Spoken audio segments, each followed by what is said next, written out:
Well, hello there, fellow friends and followers. Welcome back to another live stream coming at you from North Texas at the V1 HQ. Man, what a great day it is to be a Cowboys fan, huh? And Cowboys fans in chat, let's go, baby. All right, what is up, guys? It is a beautiful day for a stream indeed. Jacob Bush, welcome, my friend. T-Sizzle1997, what's up, man? Welcome. Sitting at DCA right now, watching the stream on my way to DC. We had a little poll, last-minute change of plans here for the stream. We're actually going to go Denver, Salt Lake, some low vis. There's some snow happening over there in Salt Lake. Plus, it's Frontier Airlines A320 Neo. I figured that seems a little bit more realistic anyway than going from Atlanta the other direction. So that's what we're up for today. Chris Stuper, good to see you, my friend. Ken Limay, Stephen Hayner, what is up, my friend? Charlie Romeo's in the house. Scott is here. Team Vodka is in the house. And the man himself, Christian Adrian Ionscu, has joined the chat. That's a rare sighting. That's a unicorn in chat. I'm gonna have to get a unicorn emoji here. But Christy, good to see you, my friend. Geographically Inverted, and many more members on the chat. Thank you so much for tuning in. Robin H is here, and Romulus as well, with their respective V1 status wings. Wow, those things are awesome. Looking good, man. Thank you guys for the continued support. All of you, appreciate you. Elena Zane, thank you for the continued 8 months of support as well on the channel as a private pilot. Guys, let's get this thing fired up. Like I said, Denver, Salt Lake, low vis, snow and haze and fog and all that good stuff over there. So it's going to be a fun one. I was going to fly a different airplane today, but then, there's something after that Neo flight we did last week in the Spirit FlyByWire A320. It just left such a good taste in my mouth. We had such a smooth flight, VNAV work, no problems with the fly-by-wire.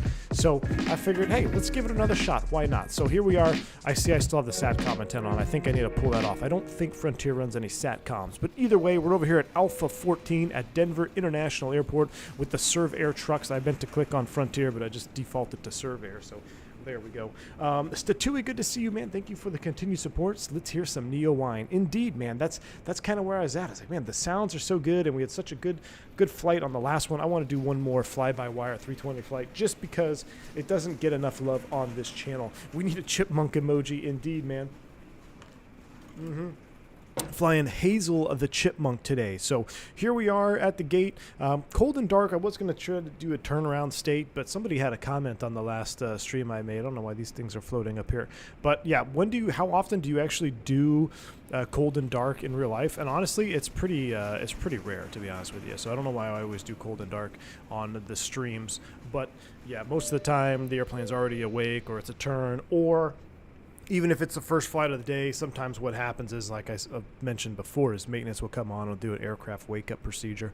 That way the airplane's kind of already halfway up and ready to go. But Ryan Johnson, what scenery is this? I cannot recall whatever the Denver one is, I think it's that one. I'd have to check, man. I'd have to check, my friend. Smitty, thank you for the continued support. 10 months as a commercial pilot. Happy New Year, all. Happy New Year to you, my friend. Welcome to the stream. Glad to have you on board, man. Welcome to the stream indeed. Stephen Hayner says, I personally go for the baby seal tail. That thing is too damn cute. I like that one too, Stephen. I also was going to do the Longhorn one because Texas, why not?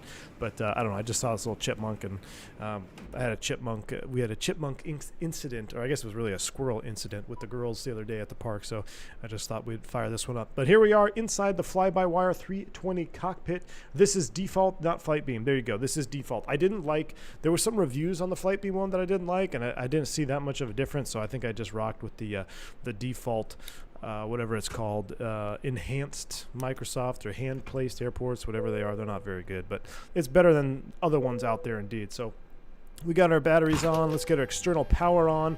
Airplane's going to come to life. I didn't update my brightness for some reason. I got to redo this. I know it's an option. You can save it in the EFB. But I think by default, the option should be full bright. And then if people want to dim them every single flight, then they can default it to default low. But especially for a Neo, I mean, unless you are turning the airplane off for bedtime, or it's going to be sitting overnight, and maintenance is not taking control of the aircraft, and there's not going to be another crew coming, in 6 hours or whatever, then you would probably just leave everything on. But we'll go ahead and flip this off, make sure everything is up to date here. Let's get some integral lighting as well, since it does have, I gotta hand it to them. The lighting is pretty nice on the inside. A little bit red, though, I think, on some of the integral lights, but I saw somebody mention they were going to change that. But that looks good. There goes our FWC is powering up. We'll come up here, do the overhead. We're just letting the airplane wake up here, especially on a cold and dark like this. You know, let your computers power up, let everything get in line, and then we'll start messing around with the box. Kenoki, thank you so much for the €2 donation, man. Appreciate it. Says make sure cabin pressure is working. Let's go V1. Yeah, man, we're gonna need cabin pressure on this flight for sure. We're going up over the mountains and into Salt Lake. Well, you would need cabin pressure on any flight, but hopefully we don't have any issues with that. But thank you for the support, man. Appreciate you. Cowboys just played like butter. Man, it was one of the best days I've seen Dak Prescott have in a long time. So that only means that they're probably going to lay an egg against San Francisco, but we'll see what happens. We'll see what happens. Good afternoon, Desirous. Welcome. Max Parks, what's up? Hey, V1, is GSX Pro finally worth getting in your opinion? Man, I don't know. I don't even like recommending or not recommending a product. I mean, you'll be able to see it on stream, and if that's something you like, that only you can make that decision. I think it's good for, you know, if you really want to sit there and watch passengers board and deplane. Now, here's one thing I don't do on the channel very good is I don't ever like do deplaning procedures. We never just sit there and let passengers deplane from the airplane. But if that's kind of your thing, maybe you're LARPing or something. I guess you wouldn't. I guess it'd just be called simming in this instance. But you could do that as well. It's cool. It adds some immersion. It definitely adds some immersion. So like right now, we'll go ahead and request the boarding process, and then we'll have the pilots come. Now, one thing I do wish is I wish you could board pilots first, and then wait until you're ready to board. So then you can then say, okay, now let's go ahead and board the passengers. But they all kind of come at the same time. Now, it is really cool. I noticed this last time on the flyby. Listen to that hydraulic pump opening up the doors as the doors are opening. How cool is that? Look at that. Here comes the door. A little bounce there. That's so realistic. That's awesome. That's awesome. Umberto moment.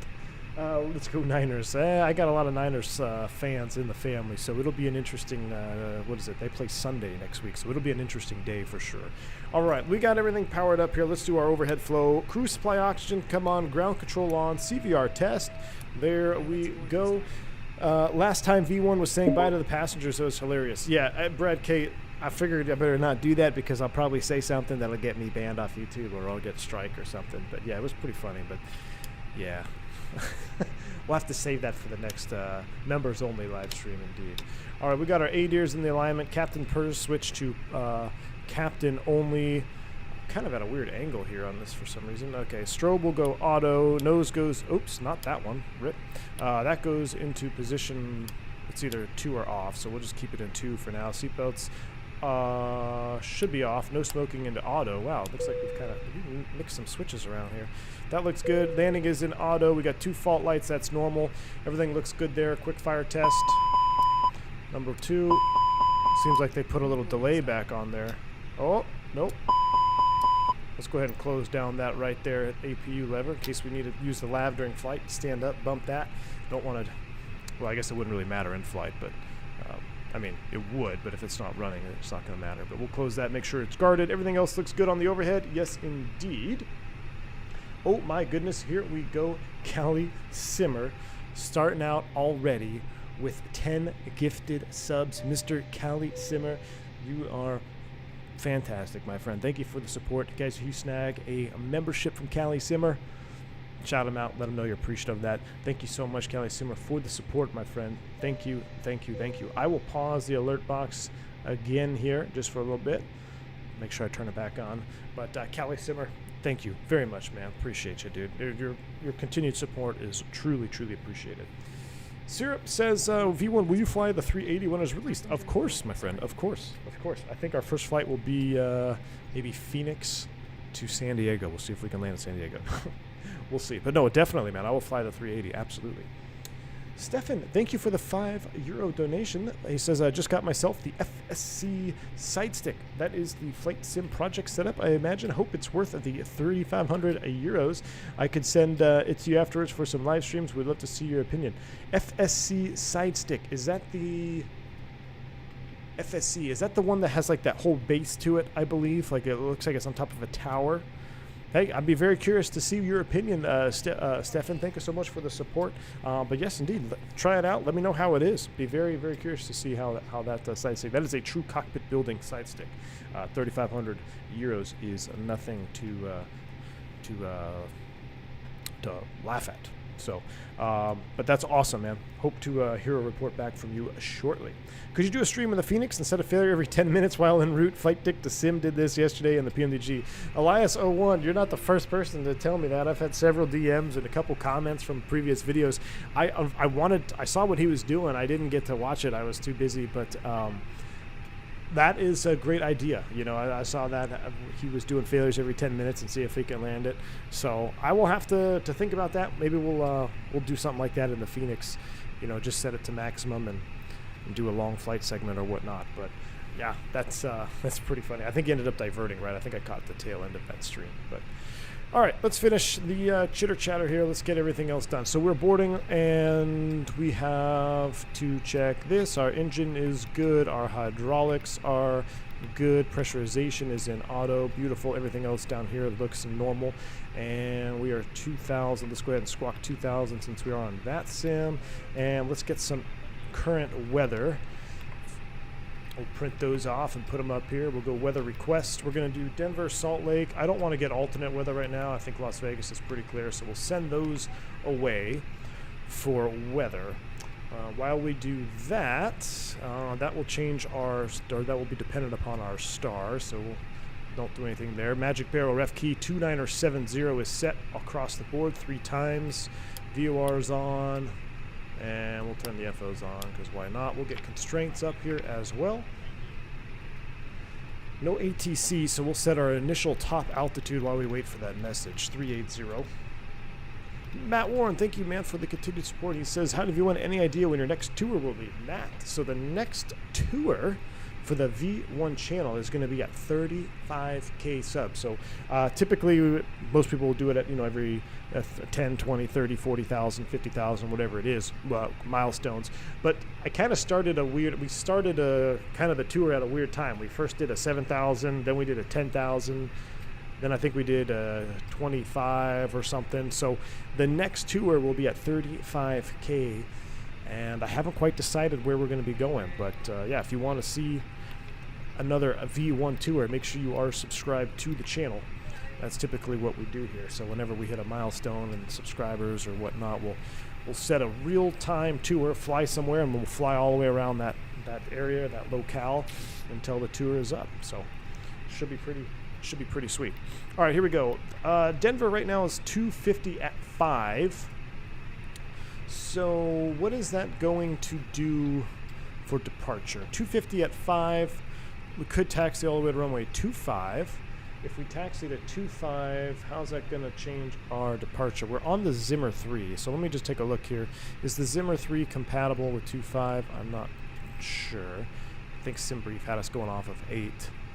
Yeah, it sure is. Zimmer 5, and we'll taxi to 25, so that's fine. We'll do a 25 on the Zimmer. So Denver, departure procedure, runway 25, and we're on the Zimmer 3.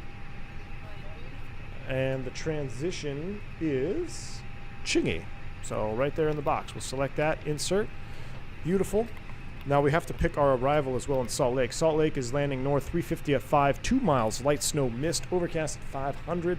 That is the juice right there. That's going to be fun to fly into. So let's go ahead and prepare for that. So Salt Lake landing north. I'm going to wager we're going to land on the only one that's got an ILS. We can do 3-4 left and right. LDA 3-5. So let's do ILS 3-4.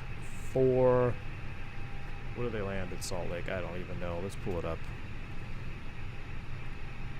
10-9 page here in Salt Lake. 3-4 right. We'll land 3-4 right. ILS to 3-4 right, and we are coming down the Lehigh 5. So we'll load that in the box here. Lehigh 5 is set, beautiful, and the transition is Eaker. So we'll get arrow right to Eaker, insert, and that, my friends, should be our flight plan. We'll do a quick step through here. We have Disco up there, which is normal. between Chingy and Eker, so we'll clear that out.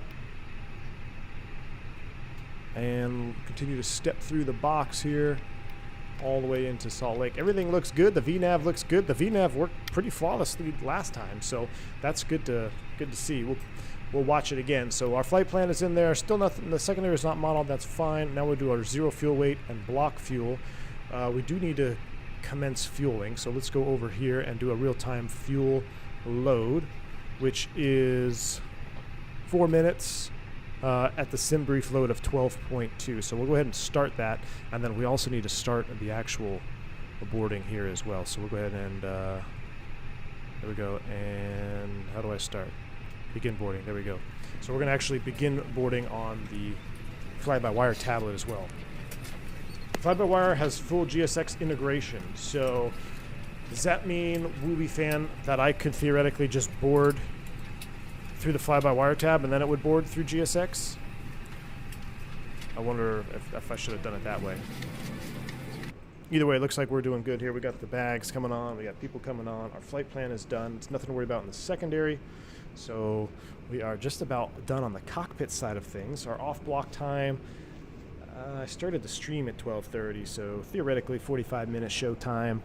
Should be about 1:15. So we got a little bit of time before we want to start the APU. So we'll save a little gas here, save a little fuel and noise, since Frontier is America's greenest airline. Steven says the South America tour was pure juice. So much cool flying. Steven, I know, man. It was wonderful. I love that South America tour. Excuse me. Choking on my water over here. Technically, you still have to start it in GSX, I think. Interesting. Okay. Ewald, the printer. I know, the printer on the fly-by-wire is one of my absolute favorite things, man. It's so cool having that printer. Got everybody boarding down there. You can kind of do a little camera hack view. I mean, that's pretty cool. Like, if you like this sort of thing and you really want to try to get that immersion, then it's pretty sweet. I'm very jaded when it comes to GSX, and that has to do with my expectations I have from GSX from the P3D days. So if you're unfamiliar, in P3D, particularly with the FS Labs, I'm pretty sure PMDG had integration like this as well, but I used it exclusively with the FS Labs, was you would literally set your ACARs in your FS Labs McDo, right? You'd receive a payload or whatever, or download the sim brief, whatever it was, and then you would send that off, and then everything would happen systematically in real time. So fuelers would show up when they got there, baggage would show up, then the boarding would happen. It was all systematic. You didn't have to sit here and like, okay, start boarding or start loading or request fuel. It would all systematically happen as it would in real life for the most part, depending on your operator. And then when they were done, they were done. And then they sent you a load sheet, you closed out, and you pushed off the gate. So, and it wasn't just visuals. It was actually changing weights on the airplane, CG percentages, all that stuff was all actually happening to your aircraft. So you couldn't just say, all right, start the thing and then push off the gate and go when you wanted to. You had to wait for it to finish. So that's where I'm kind of jaded. You know, it doesn't, I don't know what airplanes, if it is fully functional with any airplanes yet in Microsoft. I think it'll probably get there, but maybe it's still a little bit early yet. All right, baggage loading is done. That's pretty sweet. So they're going to hang out there. They pulled off. Decide quick and let me know so I can start making new tour music. Jeremy Harvey, indeed. Ooh, you know what? I should have done a throwback intro song this time. I do love the intro songs that Jeremy Harvey comes up with are absolutely phenomenal. So when we do the tours, he always has a special theme to that tour. Man, the Asia Pacific tour was freaking sweet too. They all were amazing. They all were amazing, Jeremy. No doubt about it. All right, our refueling is, what do we need, 12.1? What did we say we needed? I forget. I'm trying to do things here. 12.2 is what we need. So there we go. He's done there. The door is shut. Remember, that refueling ECAM is directly related to the fuel refueling panel, which is, not sure if it's on the external model. I don't believe it is. It's right around here somewhere on that fairing. Basically, when that hatch or when that door is open, then you will get that ECAM refueling here. But since that door is closed, I know everything is on board and balanced. At that point, we'll go ahead and turn our fuel tank pumps on, and we'll turn the seatbelt sign on because you want to have the seatbelt sign off when you're fueling. There we go. That's balanced, and we'll put the number in the tank. So 12.2 is what we can put on the block here. We'll go 12.2. Block fuel is set. And now when we jump back to the wing views, listen to those fuel pumps, man. Just crushing it with the sounds.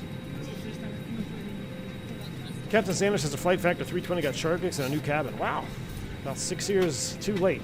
But that's cool, man. If you're still in an X-Plane game, glad to see that airplane finally getting some love, because it was a little ridiculous if you ask me. V1, you said the Phoenix is an older model than the 320. Besides the livery, what years would Phoenix best represent? Mr. Rifle, I'd say probably anything up to about 2007, 8. I'm trying to remember. You know, in the Phoenix particularly, you look at the ADIRS alignment panel. That's still out there today. There's still airplanes. I still fly airplanes with the Phoenix ADIRS, but there are much newer ones out there. Let me take a look. What do we have in here? I don't even know. So this is a newer ADIRS up here. Depending on the airplane, you'd have to double check. That's kind of the biggest giveaway is up here, but you'd have to find out when they really started switching those ADIRS panels over. Also, just the grime and the lighting. So on the older 320s, and we don't really have any pedestal lights here, I don't think, but it was also the bulbs. You know, it used to have these, what are the incandescent bulbs that have the orange glow, kind of dim. They all changed those out to LEDs. I don't know what year, but in all the Airbuses that are coming off the line now, everything is LED lighting. Your panel, your console floodlights down here when you turn these puppies on. So let's see, is that? I mean, it's daytime, so we can't really tell, but in a new 320, if you turn this floodlight on here and it's LEDs, the entire area here lights up as it should. The older 320s, when you turn this on, you might get a little bit of light here, a little bit of glow. And you'd have to be in the bright position. With the LEDs, I just put it to dim and everything lights up. So obviously a much more efficient bulb. Just little things, little details like that kind of put that Phoenix, the current Phoenix that we have anyway, remind me of older classic 320s. There's some really good flying in Canada, just saying. Jeremy, I know for sure, man. I've had my eye on Canada as well. No doubt about it. Blue Masker, what's up, man? Thank you for the £5 donation. Just finished my shift as a dispatcher at GLA. Love catching a stream. Well, Blue Masker, thank you so much for the support, the £5 donation. Let me get the alert box back on. But thank you so much, man. Welcome to the stream. Glad to have you on board, man. I missed a dono earlier, and I'm sorry. AFN40. I had the alert box off. I'm sorry about that, my friend. He says, thanks for helping me with my DCA runway 19 arrival on Discord. Next time I'll ask for help much earlier than 4 nautical miles out. AFN40. No problem at all, my friend. Glad I could help you out. I don't know what happened there. It just must have been just a little issue or something with the way the box had it set up. But thank you so much for your $5 bank angle check, man. I'm sorry I missed that about 5 minutes ago. I had that alert box off, but you're most welcome. 2007 isn't that old. Suddenly has the shocking realization 2007 was 15 years ago. Stephen Hayner, exactly, man. That's 2012 seems like yesterday. That's 10 years ago. 10 years ago was 2012. Isn't that crazy? That is. Makes you feel old, depending on how old you are, I guess. See the Just Flight bringing the Fokker 70? Jeff L., of course, man. I've been looking at that one very, very closely. I cannot wait for the Fokker from Just Flight. I love the Just Flight products. I think they're absolutely the BAE 146, in my opinion, is probably the most underrated airplane in Microsoft. It's a phenomenal airplane. It flies phenomenal. The SNIS systems are phenomenal. And I can only imagine their Fokkers are going to be the same. So I can't wait for them. No doubt about it. All right, so how are we doing here? We're still loading 96 of 109. Let's go ahead and fire up the APU, take a listen to the sounds outside, because that's awesome. And then we'll clean up the, matter of fact, before we pump up the APU, we got 380 is set. Everything is there. We're going to do that when everything is done boarding. We'll put terrain mode on. I think I have SimBridge running. Actually, I know I have SimBridge running. But there it is. We'll actually turn it off right now because we're at the gate, so that's fine. And let's go ahead and start the APU. Go. We're just about ready to go. So we'll get this APU fired up. And we're out of here. Canada Airliner says, hey, Captain, have you had a chance to try out the Microsoft MD-11? I have not. I'm curious to know your opinion about it. I heard it's not very good, Canada Airliner. That MD-11 that just kind of came out of nowhere a couple of weeks ago, or maybe over a month ago now, I have no experience with it. I do not intend to purchase it. So unfortunately, I don't have an answer for you. But from what I have heard, it's not very good.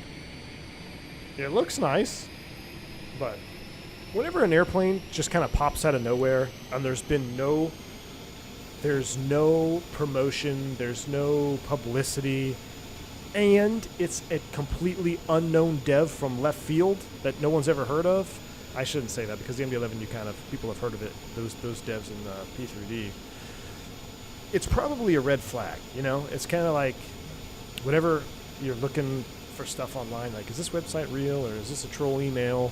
Like, look for red flags, and those are the three big red flags. No publicity from anyone that's got any, like, I guess, history in the space. So people like Captain Canada, Flight Deck to Sim, myself, obviously any of the huge main platform streamers, Jeff Favignano, guys like that.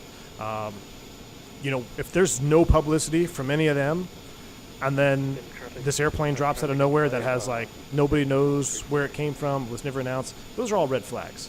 So, eye candy airplane. Yeah, it looks good. The model looks good.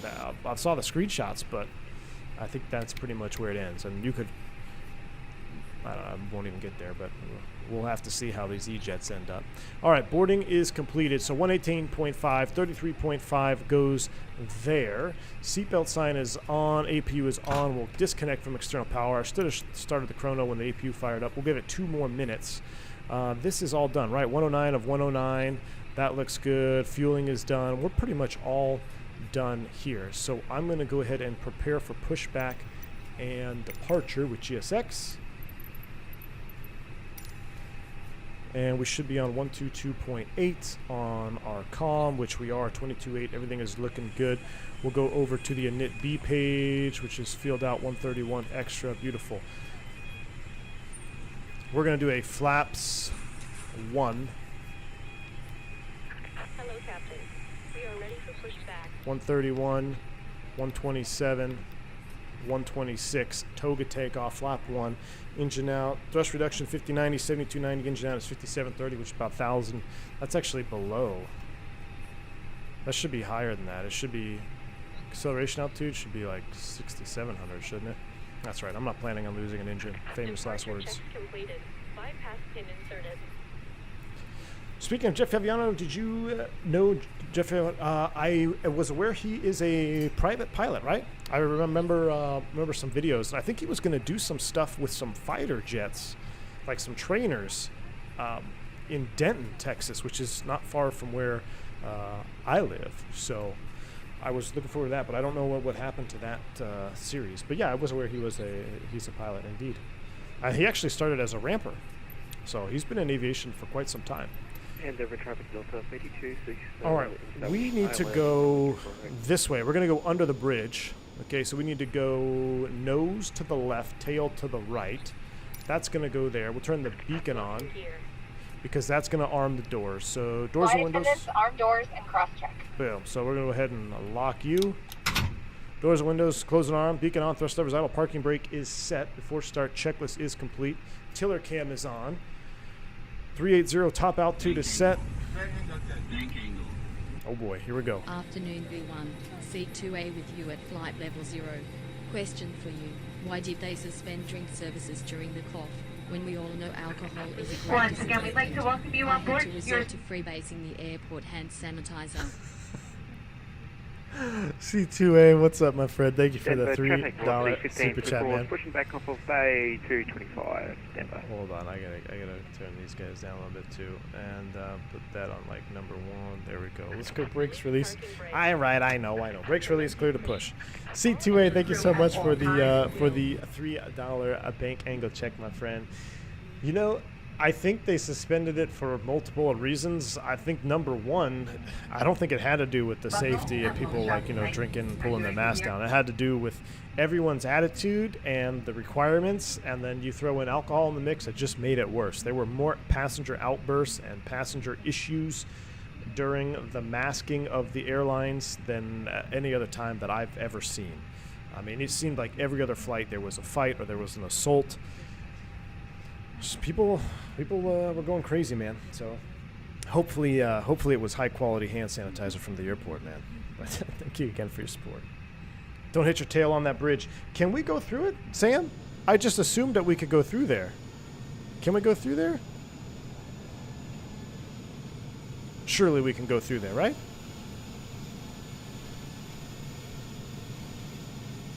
Can we fit through? I mean, there's a taxi line.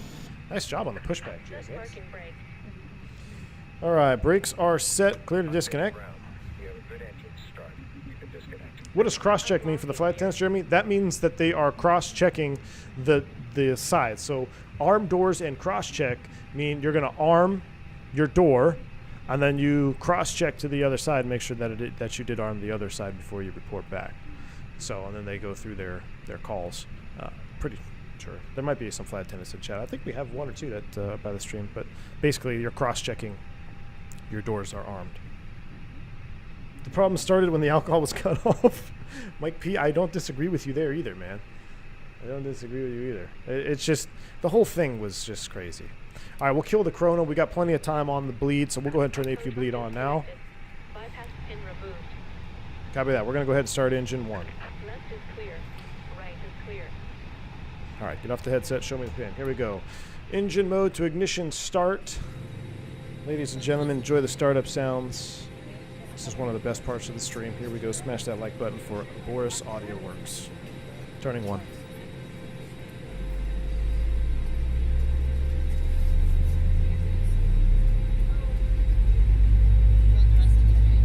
Denver traffic, executive 3012, 8 mile final for 35 right, Denver. Correction, that's 35 left for executive 3012, Denver.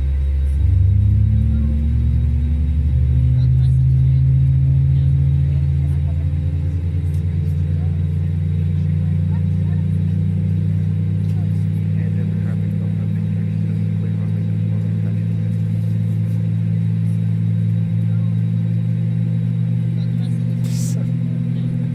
So dang good, man. Never gets old. Nothing like the sound of a jet engine starting. Air Force, yeah, I agree with you, man. It's awesome. All right, we'll do a 2-engine taxi out today as well, so because why not? Let's go ahead and turn 2.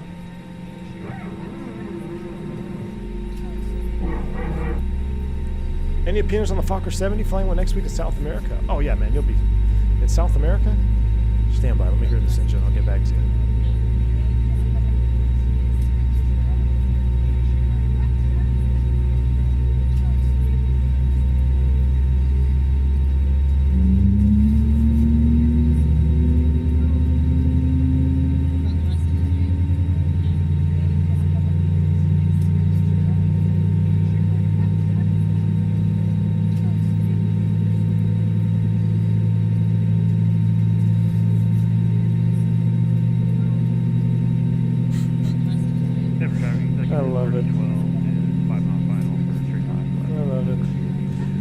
T-Sizzle, the Fokker 70, man, I'm sure you'll be fine. It's a good airplane. It's been around for a very long time, so you can take comfort in knowing that the pilots flying it probably have years of experience on that airplane. And pretty much everything there is to know about Fokkers have been discovered because it's been around for so long.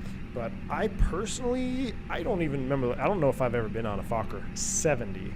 I'd have to look back maybe at some point, but definitely not in recent history, that's for sure. There's none in the U.S. flying. Pretty sure that's pretty much just South America and maybe some of the countries are operating them, but not up here. All right, we'll go ahead and do that. We'll arm that. We're doing a flap 1 takeoff, so we'll set that to position 1. Are you using a 49 or 30? I am using a 3090. When do you think Phoenix will release the IE and Sharklets? Soon, Ryan Johnson. Soon. Mike P, my friend, thank you for the $10 super chat. It says, here's a bribe to make sure my alcohol service is never cut off. Mike P, alcohol service is never cut off on V1 Airlines, my friend. On Bourbon Air, we'll cut off the fuel service before we cut off the drink service, my friend. Thank you so much for your super chat. Appreciate you. Absolutely awesome, man. Thank you for the continued support, Mike P. All right. Here we go. Brakes are released. Let's go ahead and taxi on out. Are you guys ready? I'm ready. Why do I keep getting this Xbox game bar alert now? That's driving me nuts. All right, taxi light can come on. Brakes are released. Let's make sure we clear this bridge first. Let's get a little juice here on the camera views. Denver traffic, Rossley 1544, taxiing to runway 8 via taxiway Charlie November and Golf.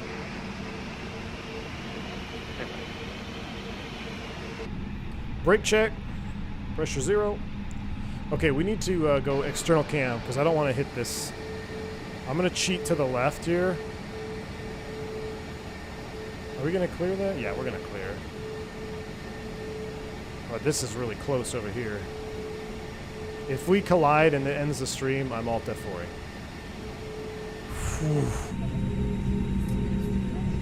I got a little nervous there for a second. I've never gone under that before. It's like the Sky Harbor Sky Bridge. Clear runway 35 left, Mike 6, taxi to signature via Mike. You better watch out for Southwest coming out on the other ramp at 35 knots trying to beat the runway. I know, man. I know. I should have a taxi diagram up as well because there are people on here. Alright, let's see. We're rolling downhill, so we got a little bit of juice. Let's go ahead and slow down and see where we're going here. We're going to come out on, what's that? We'll taxi via, that's not the right airport, is it? No, it is not. I gotta go here. So we're going to come out on Gulf to 25. And we're coming out of spot 8. Denver traffic, Frontier 357, spot 8, taxi on 25 via Gulf, Denver traffic.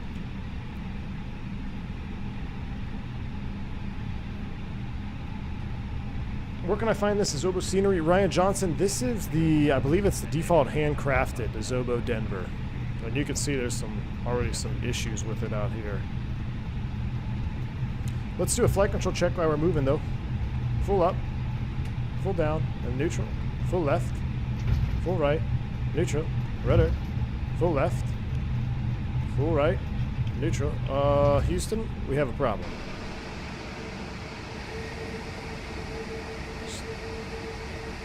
What do we have here? Stop.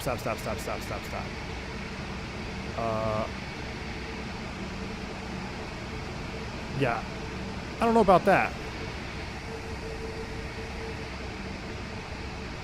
Are you serious?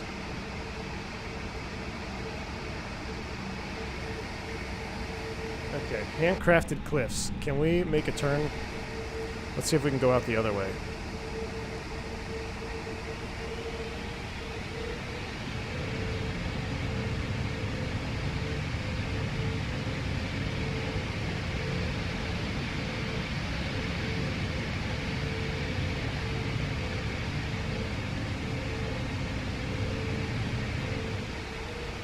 Okay. We're going to go back. We're going to find a way to a runway at some point. It's good taxi practice. All right. Let's go back out this way and see if we can find ourselves a runway, and then we'll update the plan. Just slew it? Just send it down? Man, I would hate to send it down and then just crash. This is why I bought the flight beam. Maybe I should have bought the flight beam. Maybe I should have just bought the flight beam. Spirit full send. Well, if we can get out, they're all like this? Someone said they're all like this? Oh boy. We're gonna try the other side here. Don't go to 8. I remember 8 was jacked up. I remember 8 was jacked up too, so I'm gonna go under the bridge again. I'm gonna stay left of this pillar because that set line doesn't look correct. I think we're clear here. Alright, we're coming back. Now let's get back on our line over here. You think the other side is the same? Well, if the other side is the same, then we will have no choice. Sean Delaney, thank you for the $2 super chat, man. Handcrafted didn't say which hand. Sean, thanks for the $2 support, man. I appreciate you, dude. Yeah, this is going to be interesting. Crash detection off. Alright, I'll if we can't find another way out over here. This looks good. This looks good.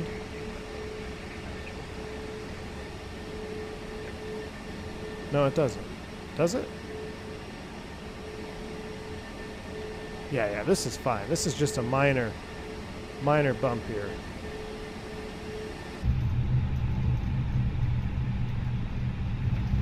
We'll be fine. Nothing to see here. Zobo needs to push some NOTAMs. Yeah. Oh, this does look pretty steep here, my friends.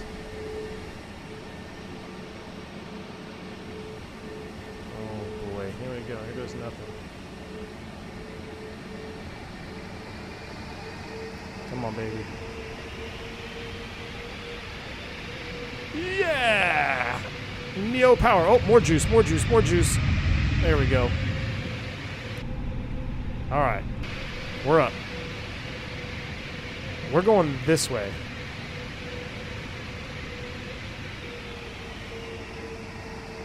I don't care what the departure says. We're going to go down here, and we're going to take off on this runway. Tony Hawk mode. Tony Hawk Pro Skater, man. That's a blast from the past. Flame, welcome to the stream. I typically don't go, you know, doing crazy maneuvers, taxiing maneuvers. But when I do, I like to do it with 300 plus people watching, so I appreciate you guys hanging out. We just, what do we do here? Chat, we improvise, adapt, and overcome. So we're going to taxi down to this runway. We'll update it in the box, and then we'll go from there. Plus, it'll be a good test for the fly-by-wire. We'll see if we can handle a runway change. Mike P, thank you for the $5 super chat, man. He says, you think a guy named V1 could take off from a taxiway? You know, you would think so. You would think so. I might, we could definitely take off from a taxiway, but not on this one. Thank you, Mike P, for the $5 super chat, man. Mr. Martini, thank you for the continued support as well. Proud to support quality content for 1.5 years. Man, it feels like it's been longer than that. Mr. Martini, thank you so much for the support, dude. You're absolutely awesome. As a commercial pilot member, thank you so much, man. If you install Flightbeam and uninstall, okay, I will get the Azobo, or I'm sorry, I will get the Flightbeam Denver. I will get the Flightbeam Denver. Destination is Salt Lake City. I avoid Denver in the sim like a plague. Kevin Thomas, I typically do as well, but I had a poll up just before the stream, and everyone said they wanted to go Denver to Salt Lake. So here we are, Denver to Salt Lake. Everything else is done. Max takeoff config checked. That's going to go on auto. TARA auto. Please prepare for takeoff. Beautiful. And ding. Get rid of that ECAM.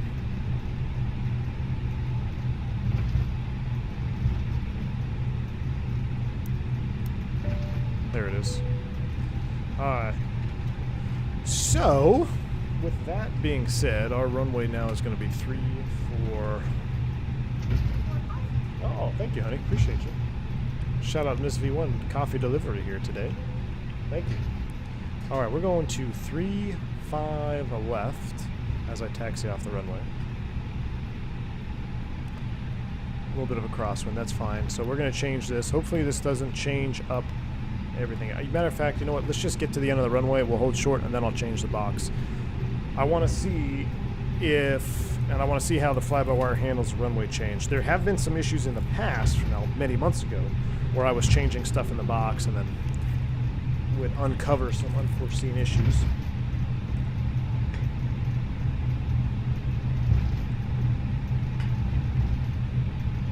I watched Top Gun Maverick again. Love that movie. Man, Fubar.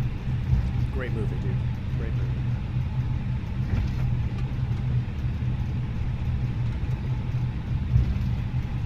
Alright, we're getting down here. Hopefully we have enough taxi fuel. We're at 12,000 already. Yeah, we should be fine. We're in Neo. I gotta check the fuel burns on this one too. What are we burning right now? 550. That's pretty efficient. CEO would be about 900 pounds right now. Aside. Yes, she is Wash 176. She's clutch with the coffee deliveries, no doubt. Gonna need it, especially after this formula drag race all the way around. Speaking of, no, is XP in the chat? Saw him doing a lot of racing. Needs to put a V1 logo on that race car. Alright, looks like somebody's actually landing on this runway out here, which could cause issues, but we'll see what we got. We'll change it in the box. We'll make sure everything is on the, or is in the proper spot. Looks like he'll be down before then. He's only on about a 10-mile final or so. This airport is as complicated as New Delhi. It is, man. Even in real life. I really dislike Denver in real life as well, as far as the airport is concerned. I don't know what it is. I always feel like I never know what runway we're going to land on. Doesn't matter what the ADA says. Doesn't matter what the controller says. I feel like it changes all the time. And there was that click and drag bug that just blocked everything. I hate that.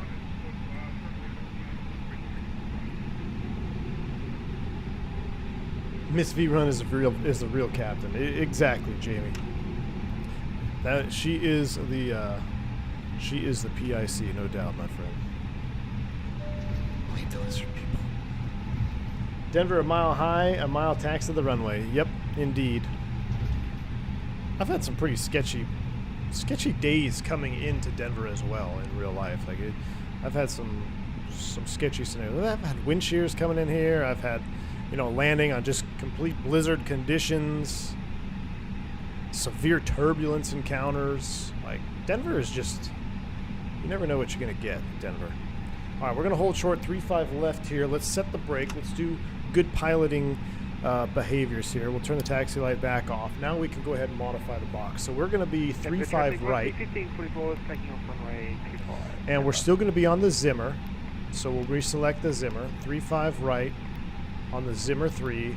And out to Chingy, insert that. That looks good. Now because we switch runways, in real life, you would get that disco would between Eker and whatever the fix was would repopulate. Between Chingy and Eker, I believe, but so there it's not there anymore, which in real life, unless that's a Thales thing, on the Honeywell box, when you change a runway, you'll recreate that disco. But everything else looks good in there. It seems like it kept everything. It took the change very well. So the only other thing we have to change now is our V-speeds. We'll still do a flaps one. It looks like we got 131, 127, 126. We did all of our takeoff briefs. Everything else has been done there. Let's make a radio call. Denver traffic, Frontier 357. We're going to be departing runway 35 left, Denver. Wait a second. Is that 35 left? I put 35 right in the box. Okay, well, for the sake of the stream, I'm not going to change the runway again because I don't want to mess up the box again with 2 runway changes. So we'll take off 35 left, even though it says 35 right. This is something that you would not do in real life, but we're in the sim, so we're gonna survive. That's why you always verify that runway, though. Runway verified, 35 right. No, we're actually looking at 35 left. So we're gonna. Someone is trying to become AA. Ooh, chaos! Too soon, man. Too soon. But yeah, we're gonna leave it. I'm leaving it. I'm aware of it. You guys are aware of it. Let's get out of here. Been too long on the ground. We'll get the lights on. Now let's do a full Toga takeoff and get out of here. Lights are on. Brakes are off. Let's go to Salt Lake City.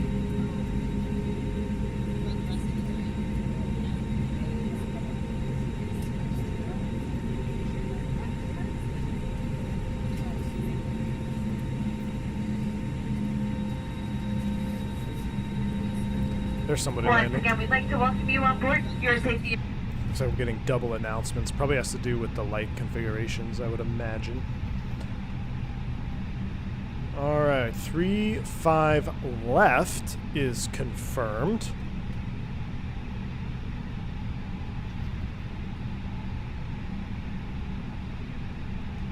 It is often have it visible to the crew at all times. Alright, 363 folks are watching. We have Denver traffic, runway 1544. 100 Parting area to the west climbing through lights. ATS non-conform. That is not a very good ratio.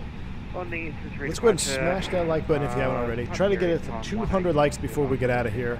Appreciate you guys tuning in. If you're a member, you just picked up a membership, Yoga's in chat. Let's spool them up 50 and go to Salt Lake City. Smash down that like button. 200 likes. Here we go.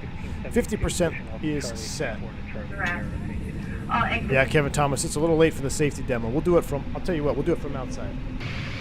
200 likes, I'll do it from outside. 200 likes. Come on. And 170? Oh, wow. All right, we'll do it from inside. Man, no love today. We'll do it from inside. Here we go. Yoga. Still sounds pretty good even from inside. Man, Toga, SRS, nav, auto thrust is blue. Here we go.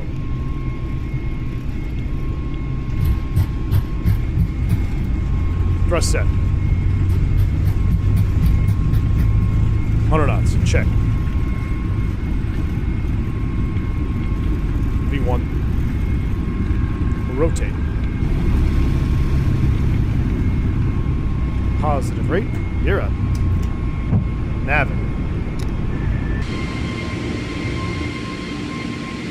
I gotta say, the rotation on the fly-by-wire feels really good. Really good. Oh, that's beautiful. Too bad we didn't get to hear that thrust up from Toga. Man, but the rotation is so smooth. Feels very, very good. All right, let's bring it down into MCT here. I know it says left. I'm gonna come left a little bit here to kind of help this intercept. Since we took off from possibly the wrong runway. I'm already at 7,000 feet. There, we're trying to get a positive trend. It's positive trend. We'll go back into thrust, climb, climb. We're still in SRS mode. There it is. Thrust, climb, climb. Auto thrust.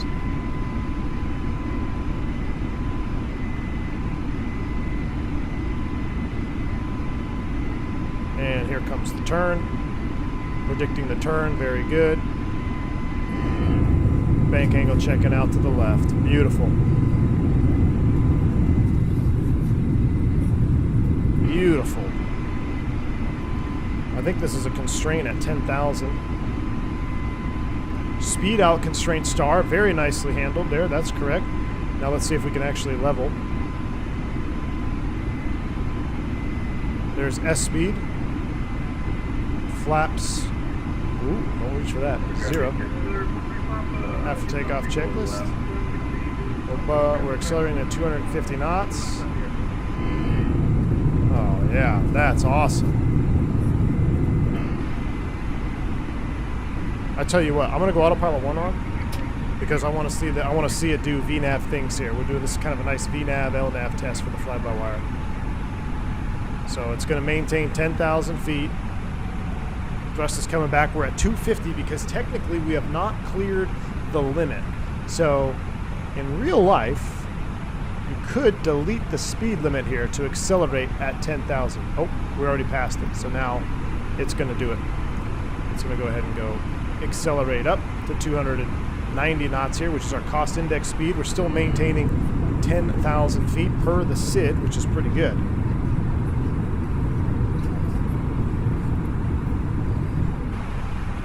Now we're doing 290 knots at 10,000 feet. After Mugby, we're going to continue the climb. So right now at 290 knots, you want to get these puppies in because you'll definitely feel it. So we'll go ahead and get the lights off. Oh, did you hear that wind noise go away? Oh my goodness, I absolutely love it. We'll hit the forward call, let them know we're out of sterile at this point. 10,000 feet. I'm going to sit right here on the engine view. We're going to wait for, we're going to see if we can listen to a spool up.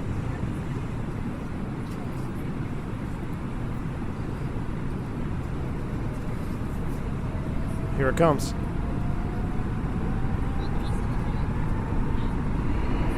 Oh, that's awesome.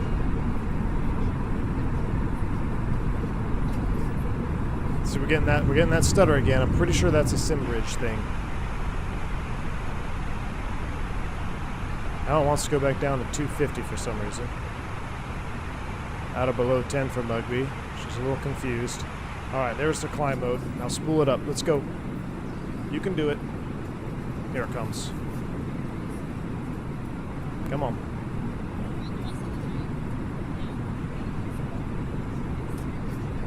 Do you get chemtrails from the lizard people under Denver? Mate Shook, what's up, man? Thank you for the support. 6 months, man. Appreciate you.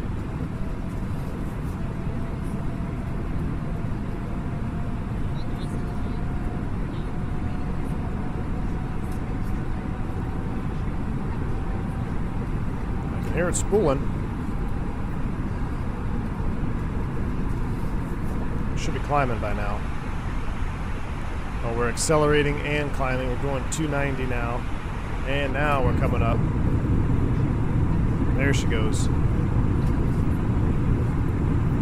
Most of the time, you'll get a relief on that one on ATC. Turn the sim down a little bit now. But there she goes. We're in a full-blown climb out now. We're at 10,000 feet. We're out of here.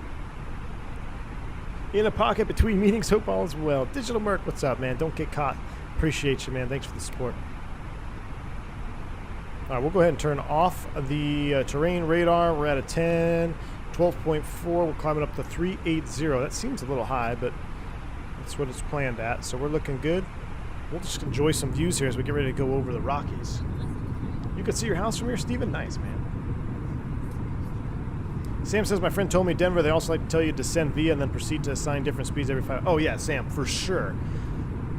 Denver is very notorious for that. Like, you'll descend via, and then the next 3 seconds you'll have, all right, descend via, except maintain this speed. Or they'll say descend via, except maintain 15,000, which is not on the arrival. So it happens Even quite a Tony bit in Denver. Phoenix is amazing. I do think the fly-by-wire sound is second to none. Oh, and the captain's voice ain't too shabby either.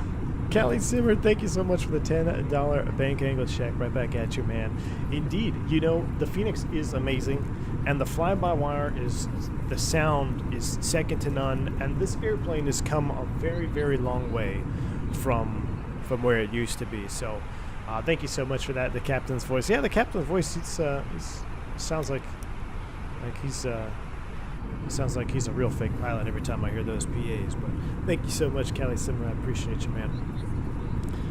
This airplane it's really done a good job. Well, it's done a good job on the VNAV departure here. We'll VNAV it all the way down into Salt Lake as well. So, and this is with the runway change, mind you. I think the last time we did a runway change in the fly-by-wire, we basically dumped the whole box out of Vegas. We were flying in heading mode. Captain seems kind of shady to me. Yeah, could be.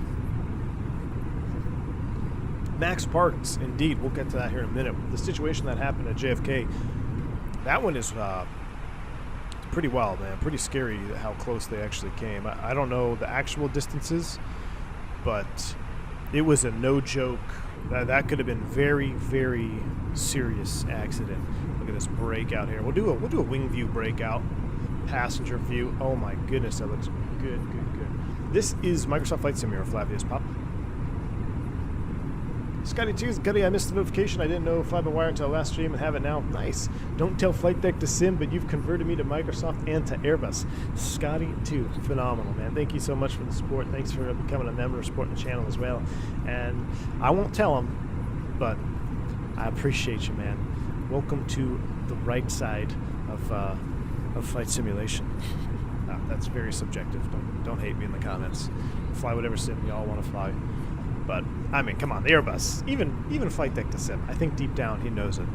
Deep down he knows. Man, I wish I had an Airbus to fly. It didn't work today. Yeah. The more he flies it, he'll be speaking French here pretty soon. All right, 22-1, climbing at 380. We did get pretty good climb performance out of here today too. Nice little headwind, 33 knots, not bad. Definitely going to get some chop on this, especially real world. Definitely keep the seatbelt sign on all the way to top of climb. Probably even longer. This route, particularly Denver to Salt Lake, wintertime, you're going to get bumped around. It just happens. You got a lot of the terrain features down there, and the high winds come through. They shoot up off those mountains, kind of, what is it, the orographical lifting, I believe is what it's called. And combine that, you know, early spring here, when you still get those colder jet stream airs, or colder, rephrase that. Early spring, you still have the jet stream lower than normal, so you have those high winds. But then you get those days where the sun is coming out too, and everything's starting to get warmer than winter temps. So you have warmer conditions, more convective activity, and you still have high winds. So we could make for some pretty rough rides going across the Rockies here. Oh, there's a nice little breakout down there. There's some snow. Absolutely love it, man. So nice. Team Blimp. Flight Deck Sim does enjoy airbusing. Oh yeah, for sure, man. Oh yeah, here was XP72 view right here. Vincent Crump, what's going on, man? Welcome to the stream. Family's good, man. Good to see you. Everybody's good. Been a real busy couple of months here for us, and it's gonna stay that way. Got some big changes coming, but I swear at some point I'm gonna do a podcast. Maybe chaos.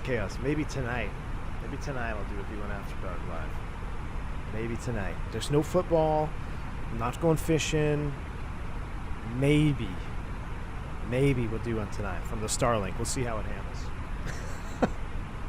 Denver approach over the Rockies is the windiest I've experienced in real life. Paul Parker, yeah, it can be really bad. There are days when it is I remember specifically, I did a flight from, it was like a multi-leg day. So I left Dallas, went to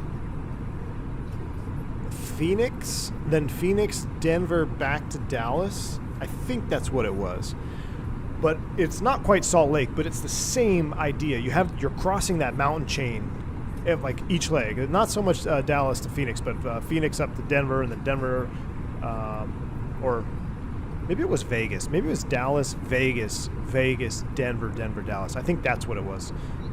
Because I think you'd cross more of it. Either way, it was so bumpy. I mean, it was a legit moderate to extreme turbulence the entire flight between Salt Lake and Denver. Just nothing you could do. Didn't matter what altitude you went up to. I think we ended up coming down to like 240, and we were still just getting absolutely beat. And there's just nothing you can do. Can make for a very uncomfortable and fatiguing day. It doesn't sound like it, like, oh, you're just getting turbulence. How would that make you fatigued? Let me tell you, you do a couple turns, a couple hours where you're just constantly getting shook, you get off that airplane and you feel like you're still moving. It's not very pleasant. That's just what happens. So this is, I feel like 380 is so high. Let's change that. Let's go to our prog page here. Optimum 39. I tell you what, let's set 350 for our cruise altitude. Oh, out of range because we haven't set this. I tell you what, we've got to go even too. So we'll go 34. 34,000 set, and then we'll change this to 340 here. New cruise altitude is flight level 340. And we'll stop the climb there because it's going to be, I don't think we need to go all the way up. And we're still getting bumped around, so real world here. I'm going to transition to Mach.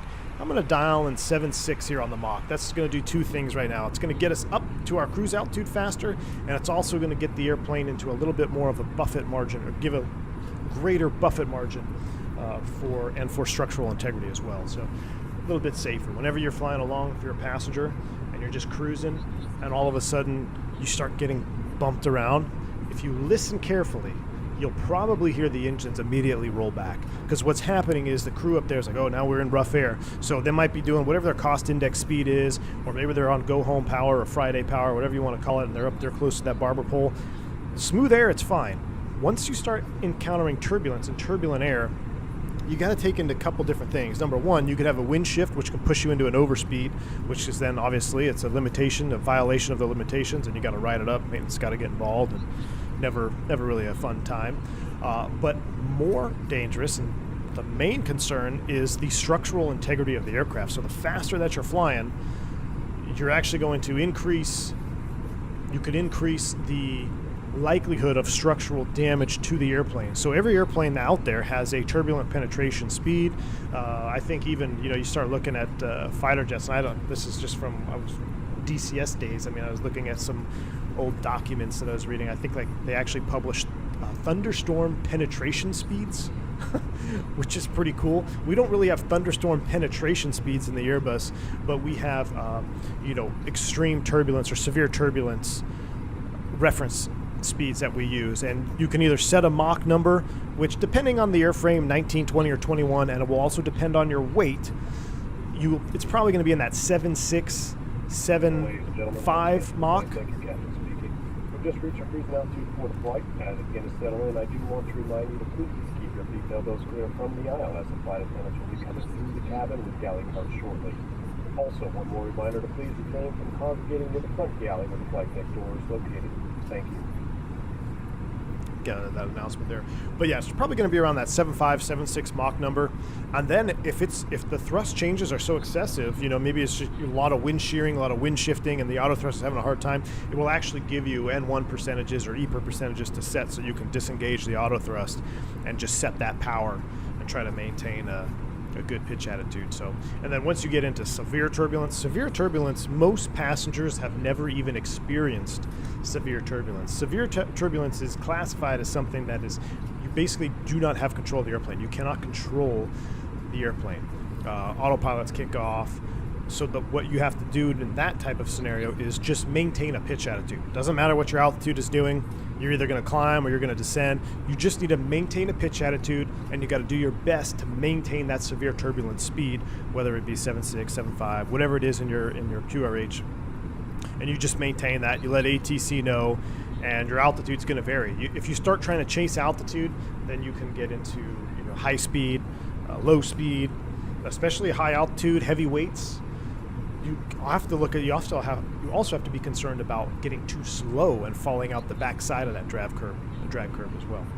You should do shared cockpit with the guy who did the announcement. That's a good idea, Swarm. Maybe I should. What's up, man? Thank you for tuning in. What's with the Microsoft Live Weather update penetration speed? I don't know the other Jason. That's funny, man. We should publish a, like an AFK speed for the Airbus. So if you're flying on a long haul and then you're going to be away from the computer, you can't fly your cost index speed because you don't know what the turbulence is going to do. You know what? We're right here in the tops. Let's step it up. What the hell? Let's step up to 360. Oops, that's the wrong button. So watch this. We're going to hit 360, thrust climb, open climb. We should have a message in our ECAM, or not our ECAM, in our McDo that says new cruise altitude. Boom. New cruise altitude. Every Boeing driver everywhere is jealous of that right there. Automatically repopulated to 36. The reason I'm doing 36, this is something I just did the other day in real life. We're right here in the tops of these clouds. Most of the time, not every time, but a lot of the times, when you're right in the tops of a cloud layer like this, it's gonna be choppy. You're still gonna be getting those little bumps. So if we can get above it, if the aircraft performance permits, go ahead and let's dial up a higher altitude, see if we can get up a couple thousand feet. That might have been why we were filed at 38, I don't even know. You can always double check here. The optimum flight level for this flight is 390. The max is 339. That's gonna directly be dependent upon the weight of the aircraft. And the current cruise altitude right there. We can also put Salt Lake in here. I forgot to put that there. I'll throw that in. 243, so it's a short flight. We should probably start prepping for our approach because I think it's going to be a little bit low level visibility out there. We'll see. It was earlier. Let's get an updated Salt Lake. I don't want Las Vegas, and I don't need Denver anymore. Can I throw this one away? I wish I could trash that. Ooh, that's what we need to add. So you need to add a click spot. So if you click this, you'll crumple it up and then throw it away. And then we'll have a trash bag. Can we add that? Typically we hang the trash bag off the FO's armrest right here. That's a little trash bag. Crumple that up, toss it away. Engine anti-ice is still on. It is not required. We're at minus 52. So I'm going to shut the engine anti-ice off. We're at 36. We're still in the tops. Screw it. Now I'm just curious. Let's see if we can get there at 38. 38 is set. We're going to go all the way up to 38. New cruise altitude has already been updated. Let's just see if we get above it at 38. If not, we're limited. We can't go above that. Jeremy says, I think that the increased emphasis in hand flying is great, but are there situations where you should use automation, or can you determine to always do everything manually? Jeremy, so yes, the emphasis on hand flying is good, and it should be emphasized. You cannot. Hand flying is a perishable skill, so the less you use it, when you're put in a situation where you have to use it, you're going to be less proficient. That's just a fact. So you want to hand fly when you can. It is a perishable skill. But there are indeed situations where automation is helpful. In fact, a long time ago on one of my early on podcasts, when I used to do the Airbus versus Boeing portion of those podcasts, one of my pros of flying the Airbus over a Boeing is because of the high level of automation that you have, even with automation not on. And what I mean by automation not on is the autopilot. So in a hand flying scenario, you still have fly-by-wire, right? You can literally pitch the airplane to level flight and let go and not really have to worry about it. Whereas in a Boeing, it's a little bit different. You roll into a bank in a Boeing and then you let go of that yoke. What's going to happen? That yoke's going to roll back to center, and then that airplane's going to roll back to wings level, however the stabilities are on that airframe. So the automation is definitely the automation definitely helps pilots in that sense, as well as when the autopilot is on too. But yes, of course, you should use automation. In fact, when you have an engine failure, it's encouraged to use the autopilot, because the airplane can handle flying with the autopilot on. But if you have the autopilot on, it's much easier to manage an airplane, especially in a high-stress environment, whether you're dealing with engine out, engine fire, some other ECAM, or some other problem, it's much easier to manage the airplane than to fly the airplane and deal with the associated problem. So that's why, if it is possible, it's encouraged to use automation even in several different types of emergencies. Now, there are some emergencies where automation will be prohibited, or either it's prohibited per your company SOP, or it's not allowed because of the type of failure that you have. The airplane is not going to allow you to operate with the autopilot on. And that's a scenario where, if you have that failure where you can't use the autopilot, I hope you have been practicing your hand flying skills even when the autopilot was available, because guess what? Now you're forced to use the hand flying, and you have an emergency situation or some type of failure situation that you're dealing with. So it's kind of like, let me put it in this analogy. It's always easier to find a job when you have a job, right? And that's kind of the same thing that goes with hand flying. It's always easier to hand fly the airplane when you have all your automation available to you if you don't want to hand fly it anymore.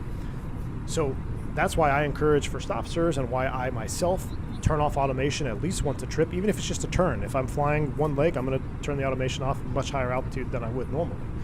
And that's because I'm not forced to. If things start getting busy, maybe I have a low time first officer and the radios are really busy and he's having a hard time setting altitudes and speeds in the FCU, and I'm making his workload more because I'm choosing to hand fly instead of use automation, okay, then I'll put the automation back on. That way we keep, that high level of safety and that high level of redundancy. But if we're just, coming into an airport that's not busy at all, turn it off. I'm going to hand fly. Because what happens when I'm in that scenario where everything has gone bad and now I have to hand fly? I want to be confident in my skills that are perishable, and that's why you do that. So it's a mix and match, or not mix and match. It's basically a win-win. You cannot lose by practicing your hand flying abilities, and you can't lose by practicing hand flying abilities. I guess unless you violate something, which then there would be a losing scenario. Just look at Soli. Yeah, indeed, Chaos. All right, so we're at 38, and look, this window's getting a little bit narrow. I'll go up to 7.7. We'll try to turn the seatbelt sign off now. I think it's semi-smooth. What kind of weather do we have down there? Then we'll prep for the arrival. Salt Lake is 320 at 7, 3 miles, rain, overcast, spicy. So we'll do that. We'll come over here and we'll print the new one. Oh! Did you hear that? It actually crumpled it up. That was awesome. Okay, disregard everything I said. The fly-by-wire literally has everything in it. That's awesome. Can I do that again just because? Listen. That's so cool. Okay. Disregard what I had said because it's already implemented and the fly-by-wire is amazing. All right, we'll reprint it. Hopefully I don't run out of paper. Okay, can you guys implement that? Low paper? Basically what happens in the real airplane on these paper rolls is after and when the roll gets low, it'll start printing a pink line right along the edge. Once you see that pink line, it's always a game. Like, how far can we go? How many flights can we go before we run out of paper? Nice guys will change the paper roll before they hand the airplane off. A lot of guys will just leave it for the next crew. So then you're like, I don't want to change it now. I'm just pushed back from the gate. We're busy. And then you go to print your takeoff data and it doesn't print because no one changed the paper. And now you got to stop and print. And the paper is typically stored back here in this cabinet behind the captain's seat. And then you got to unscrew this little doohickey right here. Then this whole thing flops up. But there you go. That'd be kind of cool if you increase or limit the use of paper on the fly-by-wire. That'd be kind of funny.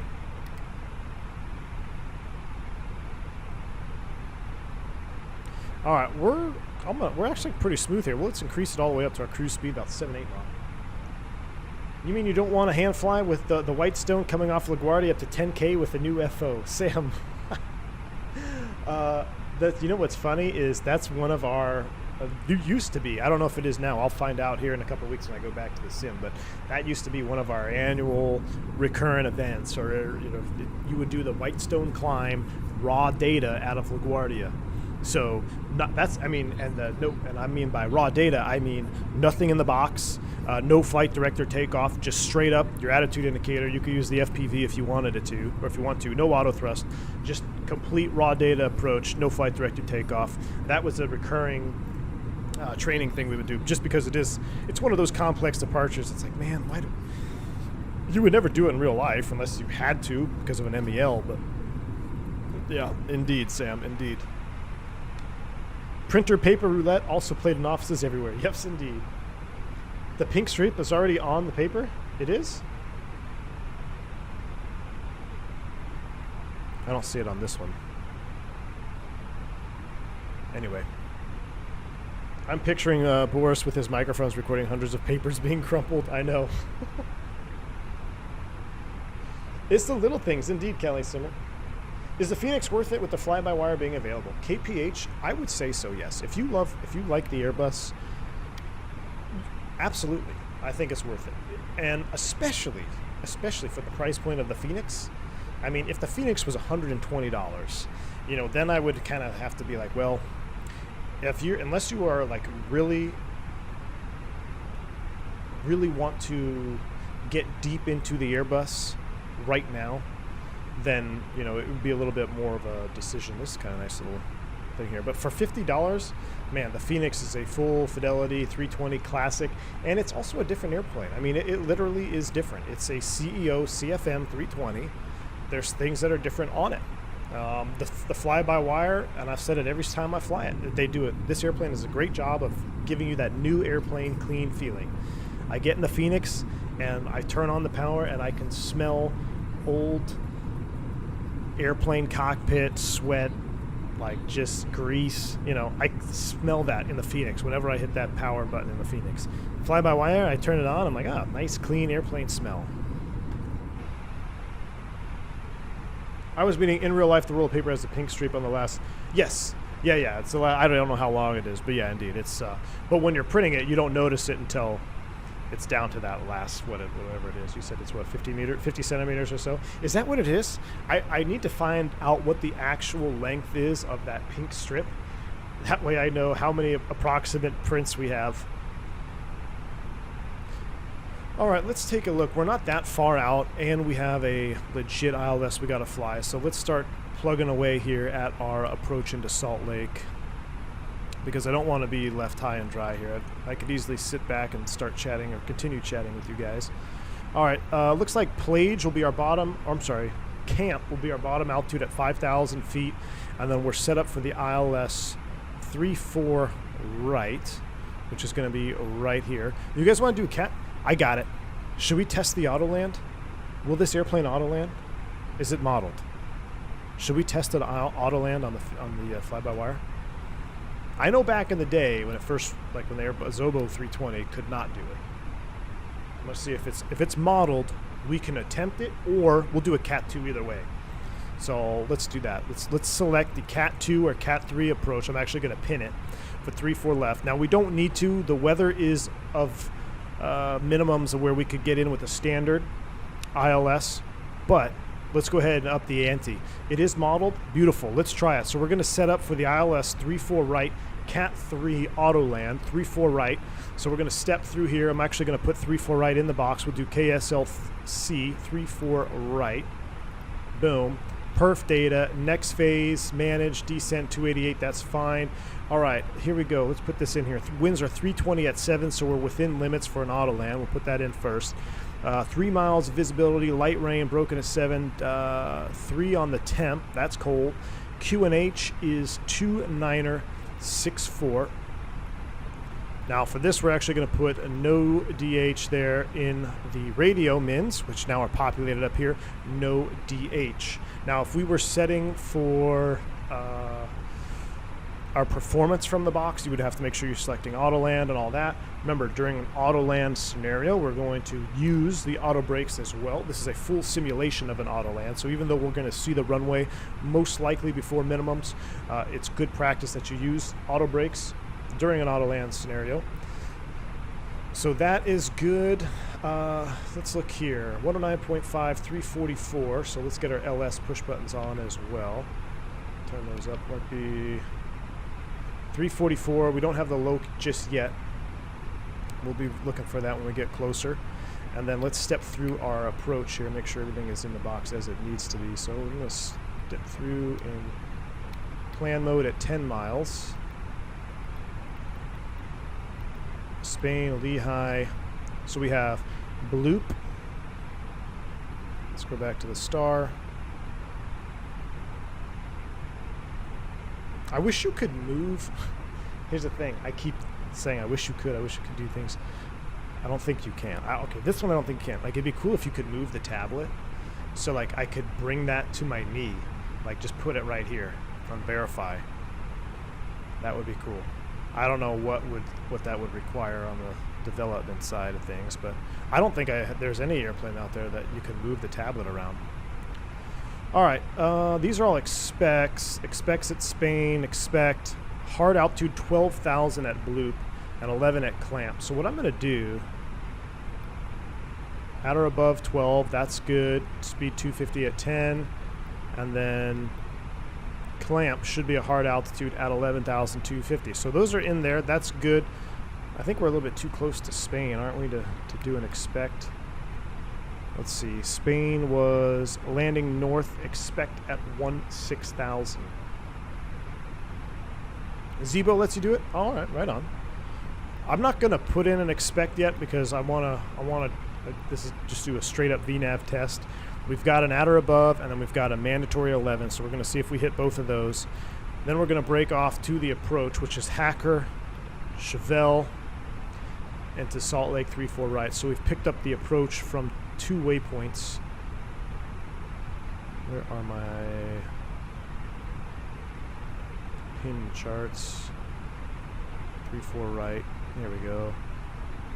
Yeah, so Hacker, that's fine. We'll take it from Hacker. At 9, Chevelle is at 6,100 feet. All right, no DH is set. RVR 300, 300, 300. We've got that. If you were doing a Cat 2, you're going to have a little bit more. We've got Papes on the left, ALSIF 2 lighting. Missed approach is straight out 9,000 to the TCH VOR and hold. That's the Wasatch VOR. Or Wasatch VOR. And hold. That looks good. Or actually, no, it's actually VOR and outbound on TCH 3312, the Ogden VOR and hold. So the hold is actually over Ogden. 101 inbound. That's on the plate there. All right, everything else looks good. We're set up. We'll set 11,000 up here, so I don't forget. 11,000 is set for our practice ILS Cat 3 auto land in the fly-by-wire. This ought to be cool. I have not ever tried an auto land in the fly-by-wire, so this is a first for me. Get a little bit of outside view juice before we head down. Wasatch. Thank you, Stephen. I still would prefer to fly Boeing. I don't want an airplane doing all the work for me. Go fly 5 legs a day for 5 days and let me know how you feel about that.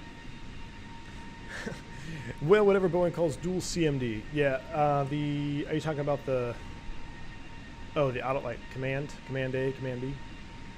Is this the experimental version? Yes, it is. Flight Sim Guy. This is the latest experimental version. I updated it just before the stream. So as of 12:30 Texas time, Central U.S. time, this is the latest experimental version. And if this goes off without a hitch, I'll be, I mean, I'm already impressed, but I'll be even more impressed. I'm going to reset the fly live. Is that thing doing it dropped the ETA again, didn't it? I don't know why it's doing that. Give me a second, guys. I'm going to reset the fly live here. Turn you off. I'll reset this. It's pronounced Wasatch. Oh, like satchel. Ah, Wasatch. Thank you. It's unrealistic, but I always use the Autoland with extreme crosswinds. It does an awesome job compared to my abilities. Lazaros, hey man, what you need to do is when you see those strong crosswinds at the airport or wherever, don't do a full flight A to B. Just start at that airport and do some practice. Do some practice flights. That way, the next time you are on a long flight and you're going A to B, then you can fire up, or then you can hand fly it down. And you'll even be that much more satisfied. But the only way to get better at crosswind landings is to practice, my friend. It's the only way to get better. It's practice. All right, Denver Salt Lake, resetting you. That's going up, and Fly Live should be up. And there we go. I think I might have something to do with SimBridge too. I've noticed that whenever I fly this airplane and or I use a Pegasus, it interferes with my Fly Live. I don't know why. Kevin Thomas says, have you had the chance to fly a 7.3 in control wheel steering mode, kind of like mimics this fly-by-wire? I haven't, Kevin. I know what you're talking about. I've actually watched Flight Deck to Sim explain that before. Personally, I haven't tried it yet. I might try it next time next time we fly the PMDG. I'd be kind of curious to try it for myself. Fedora says when Fly-by-Wire finishes the custom exterior and cockpit model after the 380, I'm willing to bet many more will be drawn to it now. Oh yeah, I'm sure, Fedora. I might be in a minority group here, but the model of the airplane really doesn't bother me. There's only, when I think of things that bother me, there's only one external, two. There's two external things that bother me as far as the model is concerned. I'm probably in a minority here when I say this, but it's this pylon right here. Like, the top actually looks good, but like the pylon just looks fake for some reason to me. The pylon just doesn't look good. And then the other thing that I don't like is the spoilers.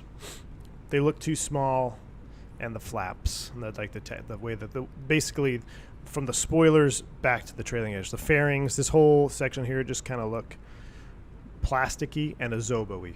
But really, I know a lot of people gripe on a lot of other things on this model. Those are really the only two things that stick out to my head. So, but I'm probably in a minority group there. The next big thing for Fly-by-Wire is going to be the release of the CFMS V2. Ooh, FMS V2 Chaos? Wow. I can't remember what was the crosswind component for the 320 Neo. 38 knots max demonstrated. For an auto land, I'd have to look it up in the book. I think it's, I'm sure someone has it. I don't even have my iPad with me. It's not any limitation like that that's published. We don't have to memorize for my operator. It's probably around that 15 knot mark, I'd imagine, for an auto land. 15 or 10 knots. I'm sure someone has it. Tony John says, what about the bulge on the engines? Are the CFMs really that bulgy? Tony, they are not that bulgy. But I don't ever really look in this view enough for it to bother me. And actually, they don't look... I mean, that is definitely a little bit more than realistic, but it's not enough to where it bothers me, honestly. Look at this nice weather transition here. You can see, like, we got all this haze down here, low cast. I'm going to invent that. Low cast, like low overcast, mist, some clouds out here, and we're getting into an area of some clearer weather. All right, we're getting close to starting down, so let's pay attention here. We'll be about 5 miles prior. We'll start down. There's our TOD. So we'll wait for that, and then we'll start on down. FMS V2 brings secondary flight plan, alternate, and missed approach track. Ooh, that's pretty cool. Secondary flight plan, that'll be nice. Alternates and missed approach track. Good to hear it, Fedora. I look forward to it. The chipmunk pouch on the engine matches the chipmunk on the tail. I just want a decent MD-11, but that dream doesn't look too good. Flavius, the MD-11 is coming, my friend. TFDI is going to bring it to you guys next year, right? Is it next year? Or was it 2023? I can't remember. It'll come, man. Don't worry. And there's also aerodynamics with the DC-10, which I personally am looking forward to. Tyler, both, man. I was in a Neo the other day. It's actually part of the reason why I wanted to do the stream, because I was going to fly the MD-80 today, get back and do some VAAL operations. We might save that for Friday, though. And then, but I was in the Neo, and I'm like, man, I just love flying Neos. So let's do a Neo flight. All right, right about 5 prior is a good time to start down. We've got 11,000 set. I'll go ahead and turn on terrain mode since we're going to be descending into high terrain. And we'll manage the altitude button here. Boom. We got the manage dot. Mach descent brake low. That's a Neo thing. That's correct. There's our econ descent window. There is our profile. We're on the path. We're starting down. We'll go ahead and turn the seatbelt sign on just because I'm anticipating it going to be a little bit bumpy on the descent here. DC-10 looks to be shaping up all real sexy. I know, man. It sure does, doesn't it? IFR Captain says, I see Tolis making a 320 Neo. Will you give it a spin? Oh, absolutely, IFR Captain. And I hope, I don't know. Flightdeck, ladies and gentlemen. As you may have noticed, we have begun our initial... I don't know. Now would be a good time So to weird. wrap I up can't. the business you I always need lose my to train of observe thought when this guy comes on. If you are up, It's just that annoying. Seat, we ask that you remain seated until the aircraft arrives safely at the gate. Flight attendants, please prepare the cabin for a ride. I hope IFR Captain that maybe I get a show you guys early, maybe an early copy or a beta version of it. But yeah, I will love to give it a spin. I've been saying for a while I need something to bring me back into X-Plane. I need something to drop me back over there because I haven't given up on 12, but I'm just at that point now where my sim here is running so good. I love Microsoft. I love the airplanes we got. So there's nothing really drawing me to go into 12 right now. But a 320 Neo from Tolis, yeah, that would draw me back in. That is September TFDI. Thank you, Shaq Oatmeal. Thank you, man. Hey, Shaq, I saw that fancy new livery you got over there on your channel, man. Looking good, Shaq. Hope you're well, man. Hope the, let's see, what's the weather out east today? I was supposed to be out there, but I changed my schedule. It's kind of cold out there, isn't it? It's like 40s. It's like 74 degrees outside right now in Texas. It's pretty wild. But hope you're doing well, Shaq. Imagine a PMGG 727, Jeremy Harvey. I would legit, Jeremy Harvey, I'm not even making this up. If PMDG released a 727 for Microsoft, I would probably file for a extended leave of absence from work, just so I could fly that airplane for a month. You know, that's the kind of hype that would give me. Wrong side in the house. What's going on, man? Good to see you. If you're ever looking for a great Boeing VA, brand new Southwest VSWA started the other day, and it's great. Uses VAMSys like VAL and Spirit. Oh, good to hear it's wrong side. Also on a delivery call with Rodoska, Tomko Hammer, and others. Don't tell them I'm watching you during wrong side. Don't even know who you're talking about, my friend. Don't even know who you're talking about. Wrong side. So one of your, I had a dispatcher the other day. We have no APU going into the weather. Out of LA, fuel 5.6 remaining fuel planned. I'm like, really? Absolute min. But they were nice enough to hook it up. We had a little discussion. I got an extra 1,000 pounds, and a good thing because it took us 45 minutes to take off, burning both engines. Actually, I think it took more than that. I think it was closer to an hour on the ground. So we burned through that gas pretty good. But what's up, man? Hope you're doing well. Wrong side. Tony John says, I would have the same hype for a study level L1011. Tony and I, same deal, man. A 727 or an L1011 that I knew the developer, so like PMDG or Phoenix or somebody that was really reputable, then yeah, I would have the same hype. I would have to file for a leave of absence to fly either an L10 or a 727. But, I mean, I just figure, because PMDG, all these Boeings, and I flew the PMDG MD-11 and FSX. I mean, I feel like they could do it. I don't know why. I feel like that airplane, I mean, I know why. It's outdated. No one flies it anymore, but I would be so hyped. So hyped for that, man. All right, bump up the sounds. Again, if you're just tuning in, we are going to test the auto land capabilities of the FlyByWire 320. Look at this turbulence coming here. I knew this was going to happen. All this low-level shear and all this stuff around here.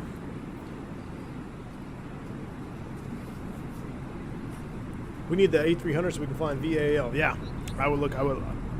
That's coming though, right? IONI A300. It'll be payware though. FlyJ could come on over. He has a good 7.2 for X-Plane. Jet Kit, same deal. Yeah, I was always hoping FlyJ Sim would do that for Microsoft, but it seems like they're pretty set on X-Plane at the moment. But I love the FlyJ Sim 727. I love that airplane, man. And fun fact, the first stream I ever did on the internet, It wasn't on YouTube. It was actually on Twitch. And it was in a 727. I believe. I'd have to double check. I don't even know what my Twitch account was. Or, yeah, was. Haven't been on Twitch in years. Wrong side, they better give V1 that extra fuel. We got lots of new guys with low experience. Bear with us. Lots of work to do on these guys. Wrong side. Oh, no, for sure. And he actually admitted that it was a mistake on his part. And I was like, don't worry about it, man. I'm not one of those guys that's going to be super salty all the time because I totally understand where y'all are going through, especially with high turnover. So, and he actually said, I meant to give you extra on that one. But yeah, I called him up, and he said, before I even said anything, I just said, hey, I'm working, LA, Dallas. And he's like, oh, yeah, I know. You want an extra 1,000? I'm like, yes, please. I'm looking forward to the Just Flight Fokker 7100. Me too, Bone King. Me too, man. Just Flight, great developer. Fantastic. Man, we're going to have to do let me see. I'm going to do a poll real quick since we got y'all here. Normally I do this for members only, but let's just see. For the next non-Airbus stream, we're going to poll BAEs, MD-80s. What else we got? Or we could do some version of a prop. Or some version of a Boeing. For the next non-Airbus stream, what tickles your fancy? I hope I posted that and didn't just delete it. I think I did. Would you take time off work for a 757? Jeremy, probably not. I might drop a trip or two, Jeremy, but I wouldn't have to put in for a leave of absence. All right. Everything is looking good. She's doing a great job on the path here. So we're on path. We're on speed. It's choppy. Flight attendants prepare for landing. We'll sit them down early. Oh, let's enjoy this view right here. Look at this coming into Salt Lake City. Love it. Nah, CRJ's out. Fedora, guaranteed. Yes, sound pack. Indeed. We'll have the sound pack. I agree, Chaos. 2023 is going to be a great year for Microsoft. MD-80, just because I need to learn it, I still haven't bought it. Steven, I know you've been asking for that BAE, my friend. Wow, so many people on the Boeing train. Look at that, 35%. I almost didn't put Boeing on the poll because it's Boeing. Anti-ice on. We're about to be in it. So yeah, let's go ahead and turn it on. We're about to be in it. So engine anti-ice is on.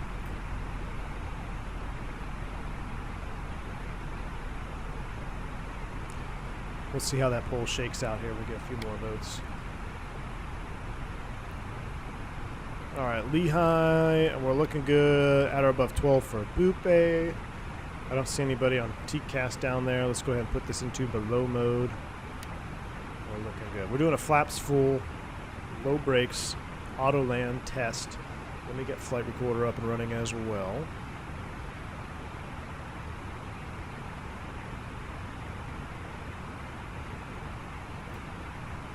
Props are for boats. Take a look at the new PMS on the MD-80. Going bare bones VNAV. The PMS. Is that like, I don't even, I'm drawing a blank on the PMS. Let's go ahead and push, nope. 29er, what do we have? 29er 6.4 on the meter. Set once, set twice. And 3 times. There we go. We got one guy out there in front of us. Haker is showing amber, which is an indication that it's not going to meet that at 9. Let's see what it says it's going to do. Right now it says Haker is going to be at 8640, and it's supposed to be at or above 9. Oh, that's fine. We'll make sure that happens. There we go. It's amber now, or it's magenta now.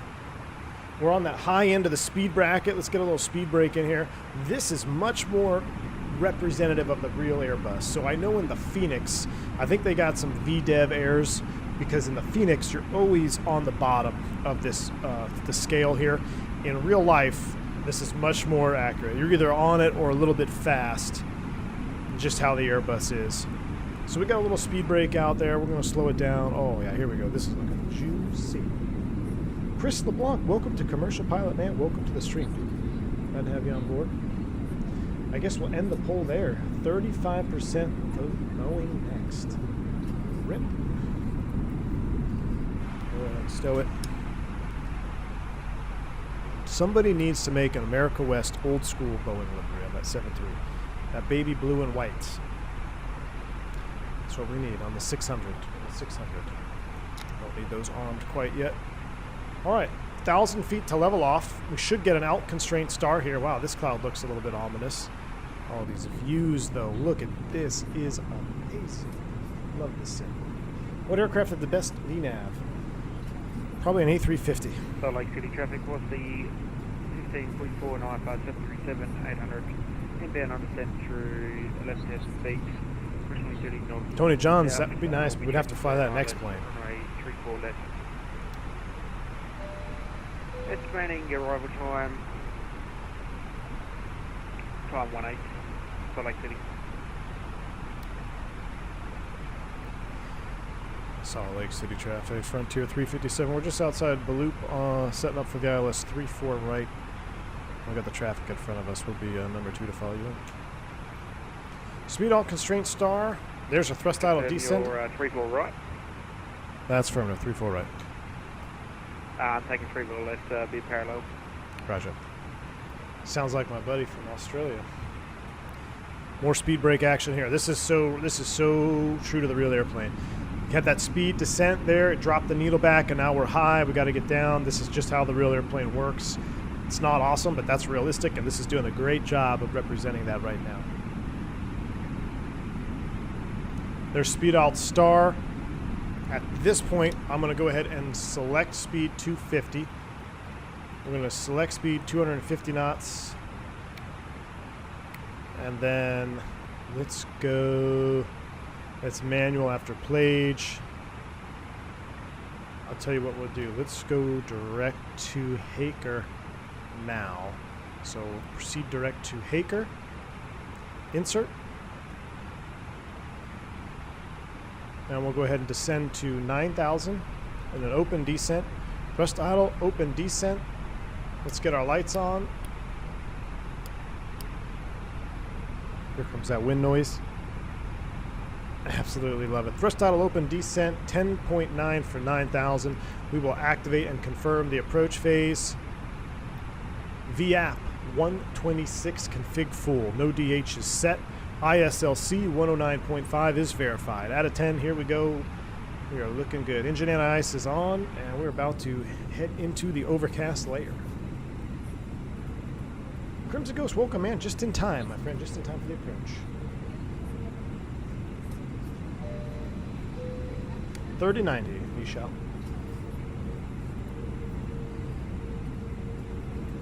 Felipe, welcome to Private Pilot, my friend. Glad to have you on board.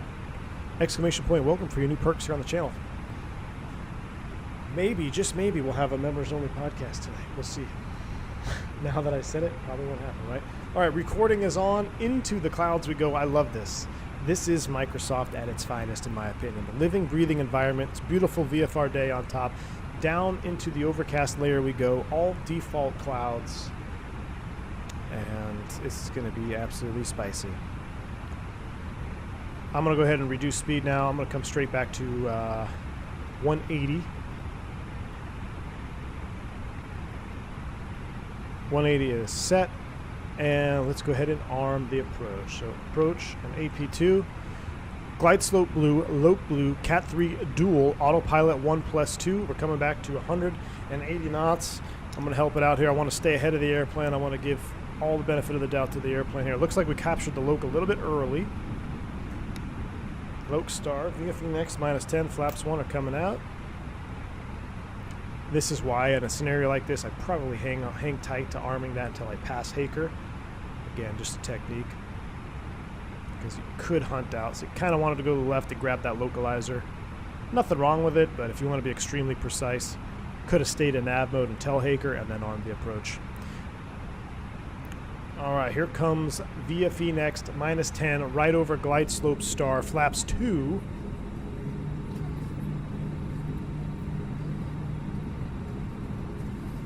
So you don't need to put DH in auto land? Correct. Yes, David, that's correct. Because there is no minimum. This is an auto land. Tony Johns gifting 5 subs. Tony Johns, you're the man, dude. Thank you so much for the support, my friend. Very, very kind of you, dude. Thank you for that. Guys, if you pick up a gifted sub from Tony Johns, shout him out. Let him know you're appreciative of that. Thank you. Absolutely awesome, man. Positive rates to you, Tony Johns. All right, our go route to 9,000 is in white. It is 9,000. So 9,000 for the initial altitude. Go around is set. That's in white. That's a Neo thing. That's correctly simulated. In the Phoenix, that will be blue. But in the fly-by-wire, that's correct. The Neo, it's white. 8.3. So 2,000 feet above touchdown, roughly, is going to be 6,500 feet. I'll tell you what, at 7,000 feet, we're going to start configuring a little bit early, because in a real auto land scenario, yes, theoretically, you could go all the way to the ground, 2,000 feet, flaps 280 knots, and make it work. But if I know I'm going to be in an auto land, I want to give the airplane a little bit of the extra juice, a little bit of benefit. I'm going to slow a little bit early.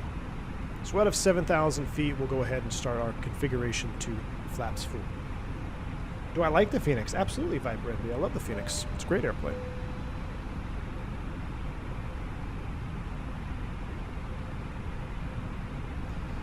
All right, 7.5, approaching Chevelle. It's a good band. All right, 5.6. 3, so we're 8 miles. We're looking good. 2,500. Radio altimeter alive. Corner page in real life, yes. Salt Lake traffic, what's the 1544 to established ILS 34 left. Salt Lake. Throw another shrimp on the Barbie. All right, here we go. Let's manage speed. Gear down. Gear armed, or spoilers armed. Here it comes. Salt Lake City traffic, Frontier Flight 357 over Chevelle, 5 mile final, 34 right, Salt Lake.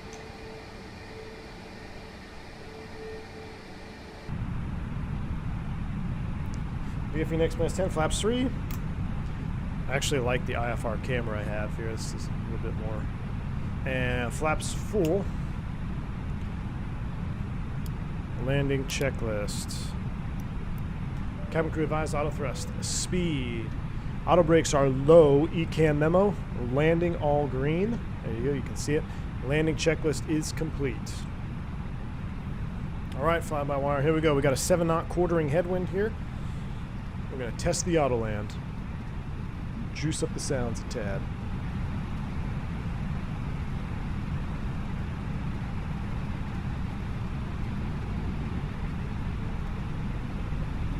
Right on that VLS. I'm going to give it a little extra gas. Let's do 129. Let's give ourselves 3 knots there. Bump up that VAP. There we go. Give ourselves a little bit of breathing room on that VLS. We're looking good. It's snowing in Salt Lake, folks. Smash down that like button for snowy arrivals if you haven't already. Last 3 videos had 500 likes within 24 hours. I know we don't have 500 viewers watching, but if we can get close to making it 4 videos in a row with 500 likes within 24 hours, you guys would be absolutely awesome. Thank you for the support. It does help the channel. 1,000. So if you like this content, but you're not in a position to support in any other fashion, do please smash down that like button because it does make a difference. Thank you. Approach lights. Now in a real Cat 3 scenario, approach lights is not a call, so we wouldn't even say that. All right.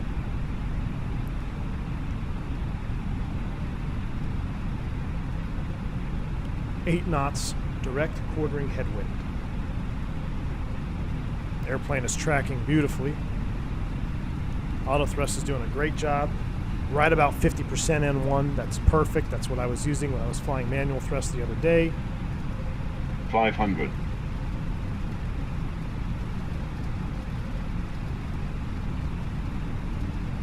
$400. We're waiting for our land Salt Lake green. traffic, what's the 1534 to make it at all? There it is, land green. I think you can get wide. 300.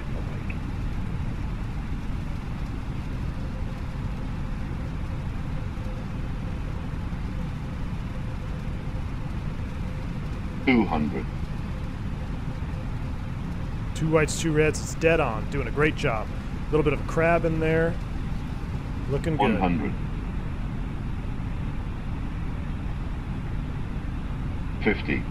40. 30. There's our 20. flare mode. 10. Retard. Retard. Oh my goodness. That was a great auto land.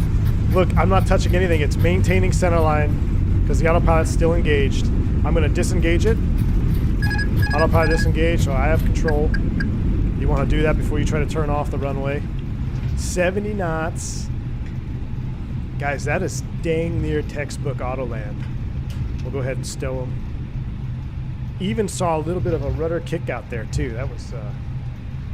That was legit. That was legit, guys. All right, we'll go ahead and clear here. 27 knots. Contamination like this, mix of rain and snow. Looks like it's been nicely plowed. We'll clear the runway here. And then we're going to stop. We'll clean up the aircraft. Practicing good technique here in contamination. We'll go ahead and turn off right here. I think this airport's all kind of jacked up, so I will come right here. And actually, this is a nice straight taxiway. So right here, we'll go ahead and stop the recording. We'll turn this off. We'll do that, and we'll do this. And we'll taxi into the gate. That was really, really good. We're gonna have to analyze that replay too. But that was a great auto land.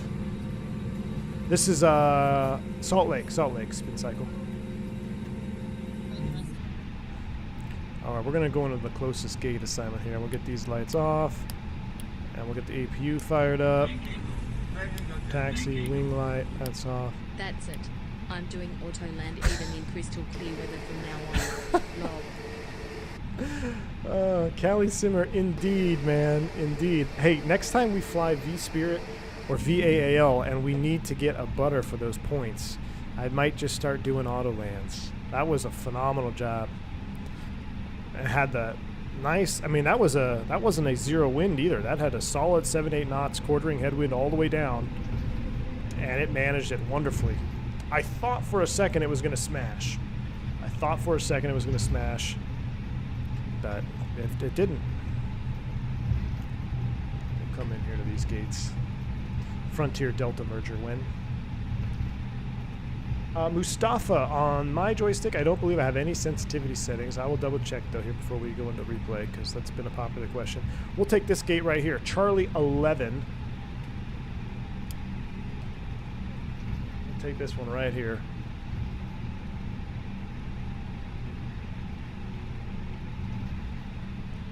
Should we deplane? You guys want to see a GSX deplane? Oh look, there's a nice little clear spot here from aircraft shadows.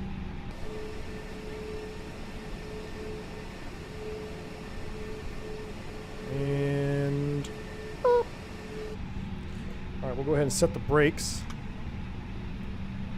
and we'll let. All right, so this is very important that you shut off the engine anti-ice before you kill the engines.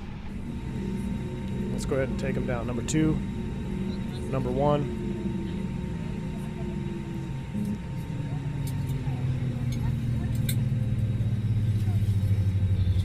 Oh yeah.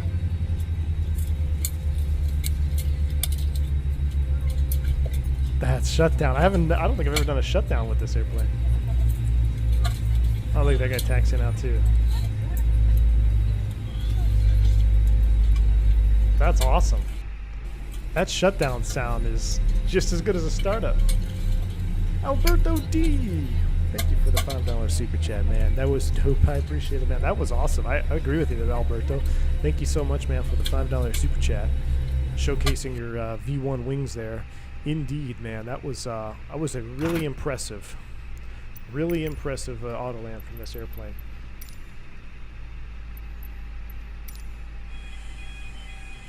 So here it comes. After 5% N1, which we are at, we will go ahead and shut off the beacon light.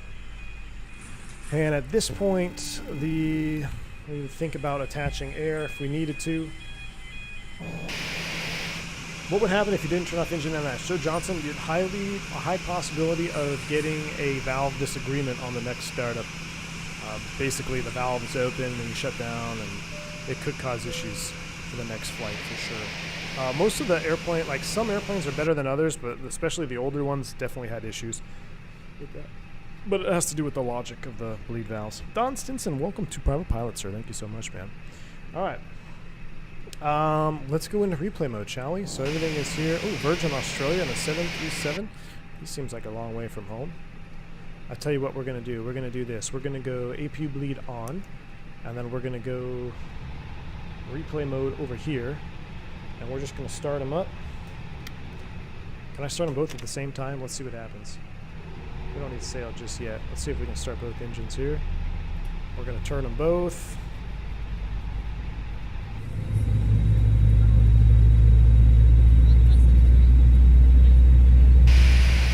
And then we will do this. We'll go ahead and put the beacon on. We will disconnect from that, and then we're going to go into replay. We'll disconnect from VATSIM.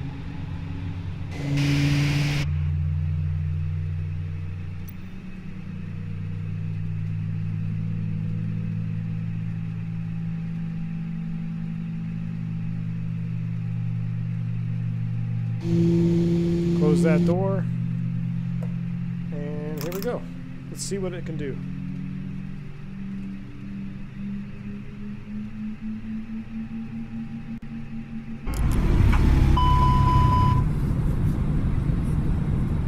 All right, here we go.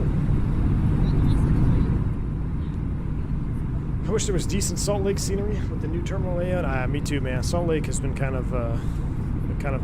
been missing. Forward. There we go.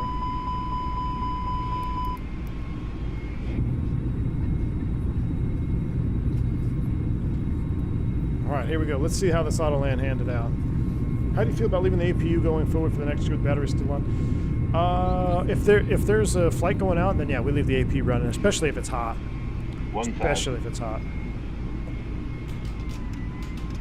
Toga lock there.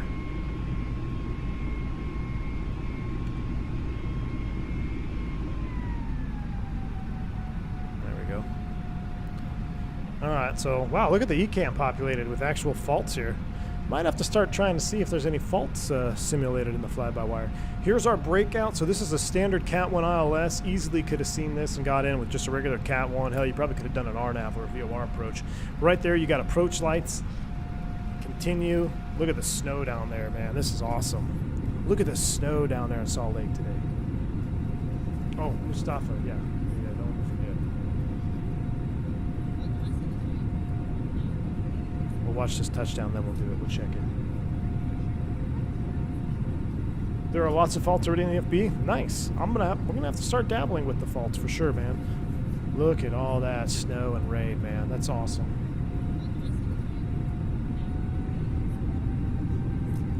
Juice there.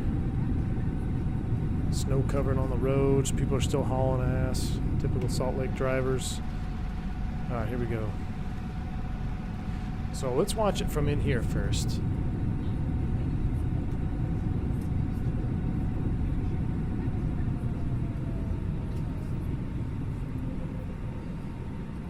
I thought it was going to smash right there, but then it just saved it.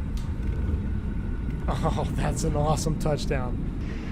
I wish I could say I did that. And look, it auto-corrected. So when it touched down, it was actually just a hair off center line because of the crab. But it corrected and got right back on that localizer. You see there's our touchdown. And watch, this is the airplane. Look at that. It's tracking that localizer right on center line. Oh, that's beautiful. Let's take a quick look at the controls real quick. You guys were curious about that. Let me just go to my sensitivity settings for the Phoenix for the fly-by-wire, because it is what I have set up right now feels really, really good. I'm pretty sure, I don't think there's much. For my 320 it's all linear, man. Straight linear. That's what I'm running. That's what I'm running, straight linear. That's what I thought. No curves at all. And I use that for the Phoenix as well. This is my Airbus setup.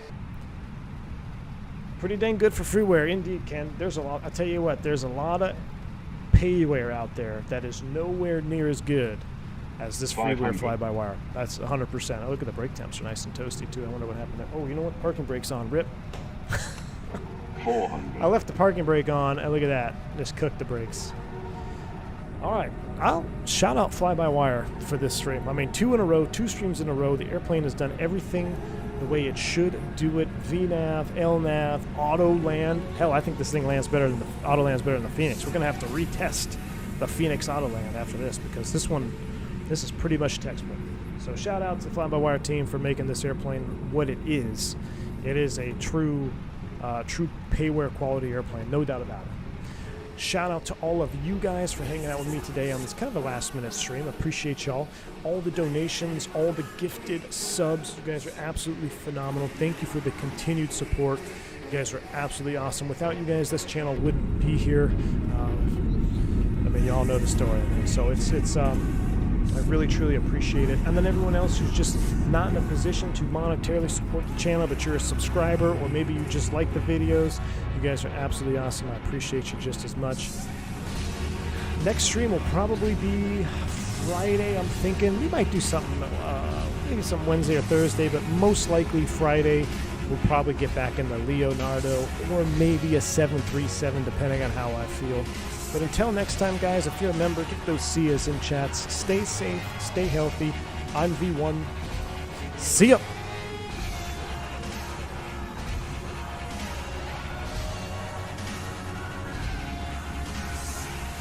Don't get too excited, Kelly Zimmer. 500.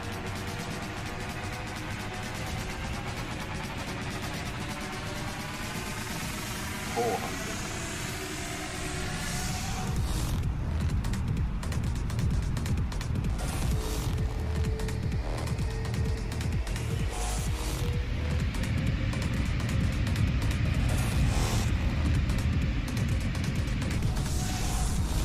200.